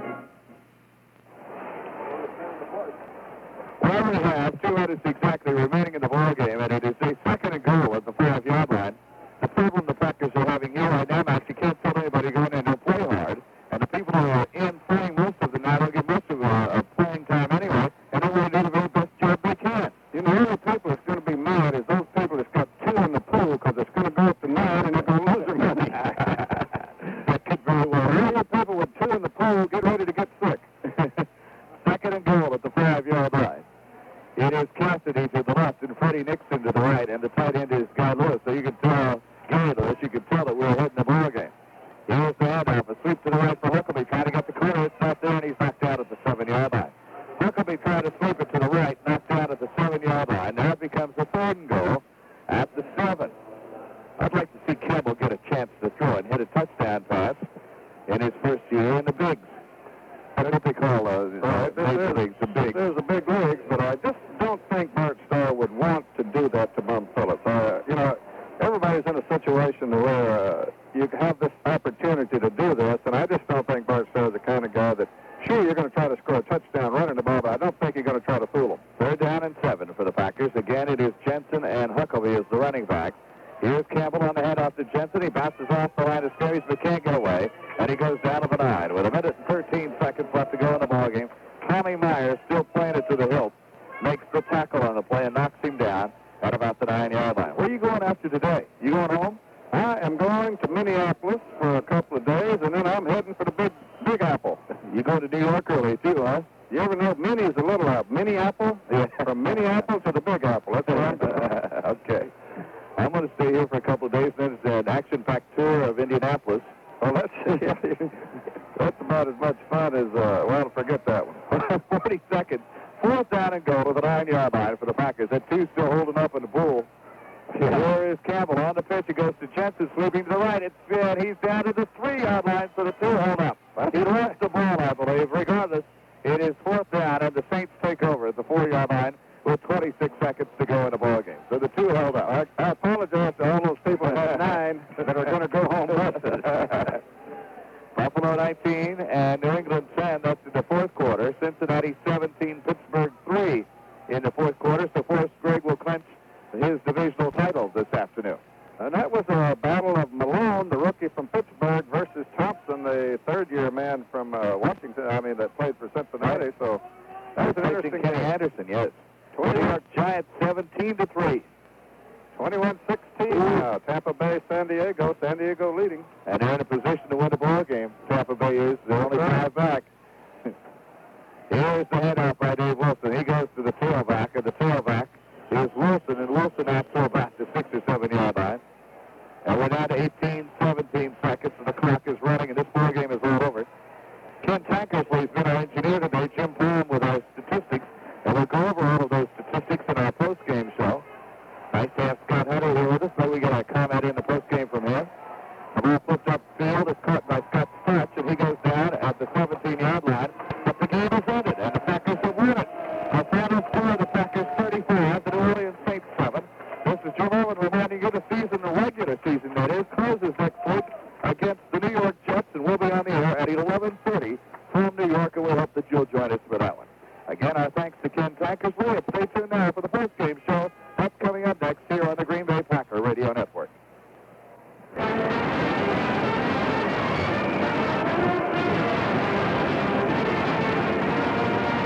This has been Green Bay Packer Football. This broadcast of 1981 NFL action featuring the Packers has been brought to you in part by the 150 Ford dealers throughout Wisconsin and Upper Michigan, where you'll find super savings during their official Ford closeout. By the brewers of the original Pabst Blue Ribbon beer, who say, give that man a blue ribbon when you want the real taste of beer. By True Value Hardware. Remember, True Value is more than just a name. It's their way of doing business. And by John Deere Dealers Association. By Jay's Potato Chips. Steel Chainsaws. Hillshire Farm Sausage. Independent Insurance Agents of Wisconsin. Skidoo Snowmobile Dealers. CarQuest. North Shore Computers. Blunt Ellison Lowy. And McDonald's Restaurant.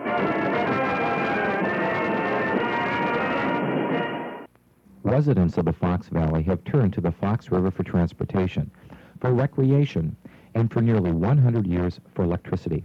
Hi, this is Joel Kleinerman for the Fox Valley Festival of Light. Next September, the Fox Valley will celebrate the 100th anniversary of the world's first hydroelectric power plant located in Appleton. To commemorate this historical occasion, the Fox Valley Festival of Light has made a limited number of 1982 souvenir calendars available at just $4 each. The calendars contain original pen and ink sketches by Ray Hudson and photo reprints of historical landmarks of the Fox Valley, making these calendars valuable gifts to be treasured. Calendars are available for $4.50 each by mail by writing to Fox Valley Festival of Lights, P.O. Box 1882A, Appleton 54913, or for $4 a copy at many area financial institutions and from many area merchants. This message brought to you by the Fox Valley Broadcasters Association.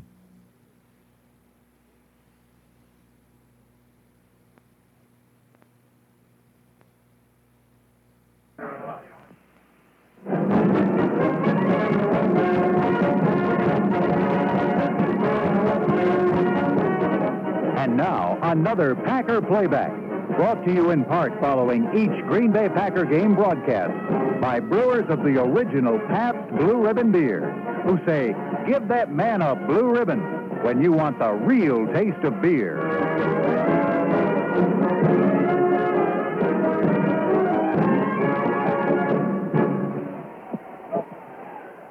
Hello again, everyone. Jim Irwin and Max McGee back with you from the Superdome in New Orleans, where this afternoon the Packers have won it. The final score was 35-7. Nice, impressive victory, Max, for the Packers. Well, I'll tell you it was. They started off right from the gun, hitting and playing good football as they've done the last few weeks, and they took it all the way through. Big, impressive victory, 35-7, and that's the way to finish up. I would say finish up. They got one more to go, but I'd keep them right in line for something. Well, now let's discuss the playoff possibilities here. We got a three-man expert board back here. Just come back in here. When we make a wrong statement, Tom Kaminsky is here, Tom Miller is here, and Bob Harlan is here. When we make a wrong statement, everybody scream real loud. Now, first of all, the only way the Packers can win the Central Division is for Tampa Bay and Detroit to tie next week and the Packers to win. Is that correct? Right. All right, they say that's right. Now then, in order to win a wild card playoff spot, the Packers have to win next week, and the Detroit Lions have to lose to Tampa Bay in that ball game, and that's it. Is that correct? Because the Packers have the edge on the Giants if the Giants beat St. Louis today. So it would be between the Packers and Detroit. If you following this, Max? I'm not even trying to follow it.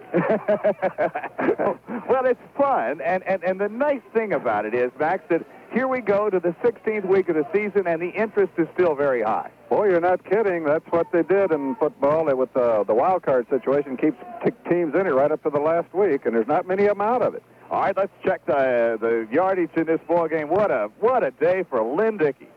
Dickey, 19 out of 21, 218 yards, 5 touchdowns, sacked twice for a loss of 16 yards. The 5 touchdowns ties the record of the Green Bay Packers for most touchdowns in a single game, ties Cecil Bell and ties Don Horn for those 5 touchdowns. And he hit 13 passes in a row, so that streak will continue until he misses one next week against the New York Jets. So Lynn Dickey, just the kind of day that you dream about for a quarterback, 218 total yards in passing. The Packers don't have to rush for much. They get 119 yards rushing. 321 yards is their total for the day. The New Orleans Saints get 83 yards in rushing, 165 yards in passing, 248 total yards. And look at the job they did on George Rogers. 26 carries and just 70 yards today for George Rogers. So a nice day all around. Leading receivers, Paul Kaufman caught 4 for 30 yards and a touchdown. Gary Ellis caught 5 for 26 yards and a touchdown. John Jefferson caught 4 for 91 yards and 2 touchdowns. Lofton caught 3 for 52 yards and 1 touchdown. He went to 4 different receivers to collect those 5 touchdown passes today. Ellis carried it 11 times, 64 yards. Huckabee 8 carries, 32 yards. Middleton 4 for 13, and Jensen 4 for 10 yards today. For the New Orleans Saints, nobody else did any job at all rushing. Holmes 1 for 2 yards. Tyler 2 for 9 yards. Gross 1 for a loss of a yard. And Rogers 3 for 3 yards. Leading receiver is Guido Merkins with 3 for 67. Gross caught 2 for 15. Hardy 1 for 16. Holmes 2 for 3. Rogers 2 for 4. Tyler 1 for 18. Brenner 1 for 26. The Packers took the ball away on 5 or 6 different occasions. There were 4 interceptions and 2 fumble recoveries, I believe. That's 6 turnovers by the New Orleans Saints. Cumbie and Allerman picked off the fumbles, and Maurice Harvey got 2 interceptions. Mike McCoy and Cumbie got the other interception. Cumbie with a very good day out there today, and Maurice Harvey didn't have a bad day either. The one return was 53 yards to set up a touchdown. So the Packers go out of here with a big smile on their face, and they're ahead of the game with 8 wins and 7 losses this season. We'll come back with the scoring highlights in 1 minute, right after this message on the Green Bay Packer Radio Network. If I ask you where to go in New London for the best in games and electronic games,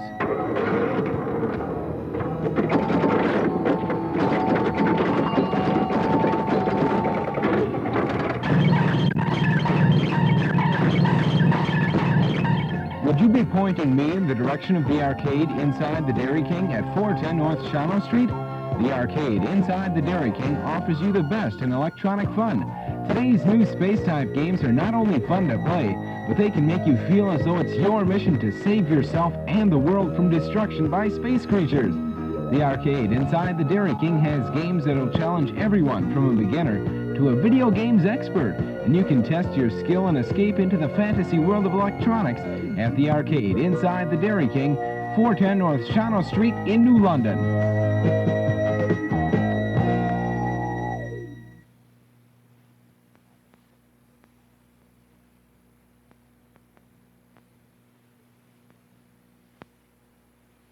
You're going to find out that they came on a scoring pass from Lynn Dickey. Here's the way the first one went. You make a drive like this and only get 3 points. It's somewhat of a letdown, so 7 points is what they're looking for. At the 9-yard line, it would have to go just beyond the 6-yard line for the first down.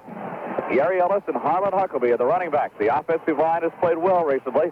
And here is Dickey back to throw. He flips it off to the right side. Gary Ellis to the 5. Gary Ellis inside the 5. Touchdown, Green Bay. Gary Ellis on the little flip pass to the right side, and the Packers are on the board for the first time. They led 7-0 with 6 minutes and 27 seconds to go in the first quarter. The drive, 62 yards in 10 plays. Then they got the interception from Maurice Harvey. They were on the 26-yard line, and Max said they would go for the touchdown on the first play. Not true. They went on the second play. Selection of Lofton yesterday, and he's caught 66 passes on the season. New Orleans might have been offside. No flag, however. Dickey back to throw. Dickey looking. There's a man in the end zone. Lofton. Touchdown for the Packers. James Lofton. And that's the first one you called right this year, Max. Well, I didn't call that right, but quite a pass and a great touchdown by Lofton. He started the slant pattern and went back to the corner, found himself wide open because they didn't have a double team on him. Green Bay has pulled this thing up to a 3-touchdown lead. That's actually the third touchdown scored by the Packers today. The second one was to J.J. of 24 yards. That one, of course, 25 yards to Lofton, 59 yards in 7 plays. And the Packers led 21-0. But in the third quarter, the New Orleans Saints started to come back. They went 54 yards in 7 plays to get their only touchdown of the day. Rogers has scored 10 touchdowns this season. Man is in motion to the near side of the field. Handoff goes to Rogers, and he's close. He did not get in. He did not get into the end zone. Nobody's hands have gone. Now they go up. Touchdown, New Orleans. Well, it took a while for the officials to decide, and the New Orleans Saints have scored a touchdown. That made it 21-7, and the Saints got the ball right back. It appeared to be in a position to make a ball game of it, but another interception by Maurice Harvey, and he returned the ball down to the 17-yard line. The penalty on a clip by the Packers moved it back to the 34, but they were not to be denied. They were leading 21-7, and Dickey went back to the air again. Their running backs are Huckabee and Gary Ellis. Lynn Dickey is the quarterback on this third down play. 3rd and goal at the 2.5-yard line. Here is Dickey rolling over to the right on play action. Turns, flips back to Kaufman. Touchdown. Kaufman back to the left. After play action to the right, and it was wide open back.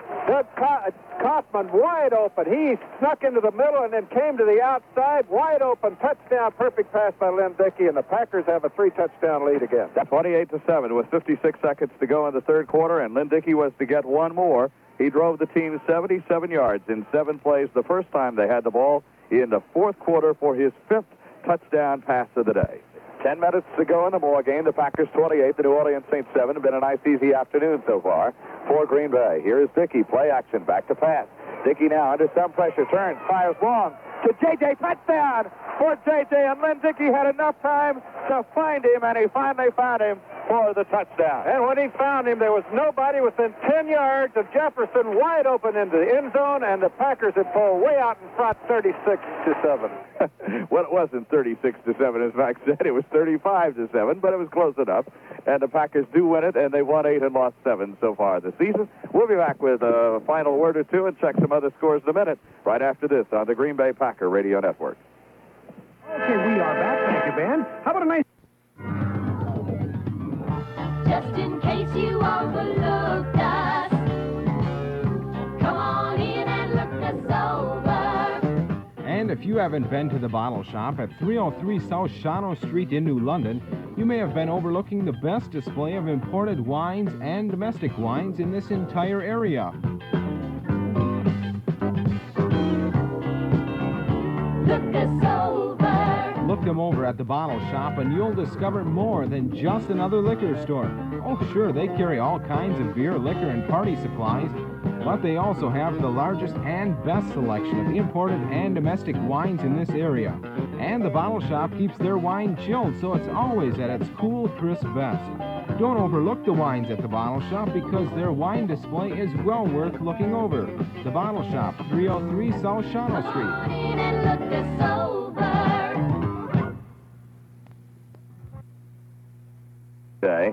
That are still going on. Buffalo needs to win, and they're leading New England 19-10. That is in the fourth quarter of that ball game. Forrest Gregg is about to get himself right into the playoffs and win the Central Division of the AFC 17-3 over Pittsburgh in the fourth quarter. Yeah, my congratulations to Forrest. He's done a great job down there in the 2 or 3 years he's been at Cincinnati. He's got them right up there on the top of the heap. They may be the best team in football. Miami and Kansas City playing a tough game, 10-7 Miami in the third quarter of that one. The New York Giants over St. Louis 17-3 in the fourth quarter. Come on, Giants. The Packers need the Giants to win that ball game. In San Diego 21, Tampa Bay 16 in the fourth quarter. That's scary, but that puts Tampa Bay in a chance to win that game. But I think the wild card situation is what the Packers are shooting for. I don't think we'll even worry about Tampa Bay because the only way the Packers can win the division is if Tampa Bay and the Detroit Lions were to tie next week if Tampa Bay loses today. And that's a set of circumstances with overtime at the National Football League that might be a little bit hard to deal with. Wouldn't you like to go back and say to the officials when Detroit has 12 men on the field, you can't count a field goal to win a football game, because that has a bearing on this race right now. Well, you're not kidding. It had a bearing on a lot of people at that particular time, even Dallas, who since has taken the lead in that division. But my hat's off to Lynn Dickey. Since he's come back from that injury, he's played the last 3 games. He's put up over 30 points every game, and that's some kind of offense in this league. Well, you know, when you go back and look at it, the nice thing about the fact is that they have done so well, but you got to give the credit to David Whitehurst, who came on and got the 2 victories to begin this whole streak with, when Lynn Dickey was out of the ballgame with an injury. Well, that's true. They've gotten good play, and also let's give credit to the coaching staff because they have kept this team alive and kept them in the race, so why not give Bart Starr the credit he deserves? Yeah, well, I think there's going to be a lot of interesting discussion about that, and I think that right now Bart Starr has the inside track on replacing Bart Starr as coach of the Green Bay Packers. Well, I think you're right, and deservedly so, especially if he beats New York next week. Okay. You had to put a qualifier on it, didn't you? Back with a final word in a moment, right after this message on the Green Bay Packer Radio Network.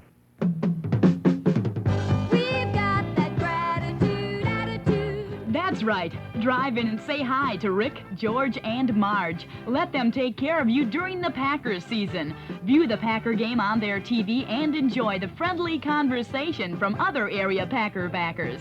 The Corner Bar of New London, the place to go for Packer football and that gratitude attitude.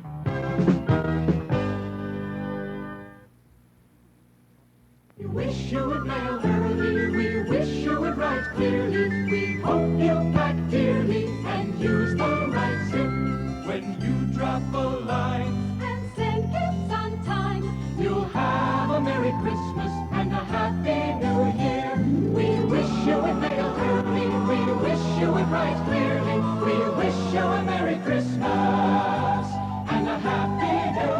Christmas merrier. Mail early this year.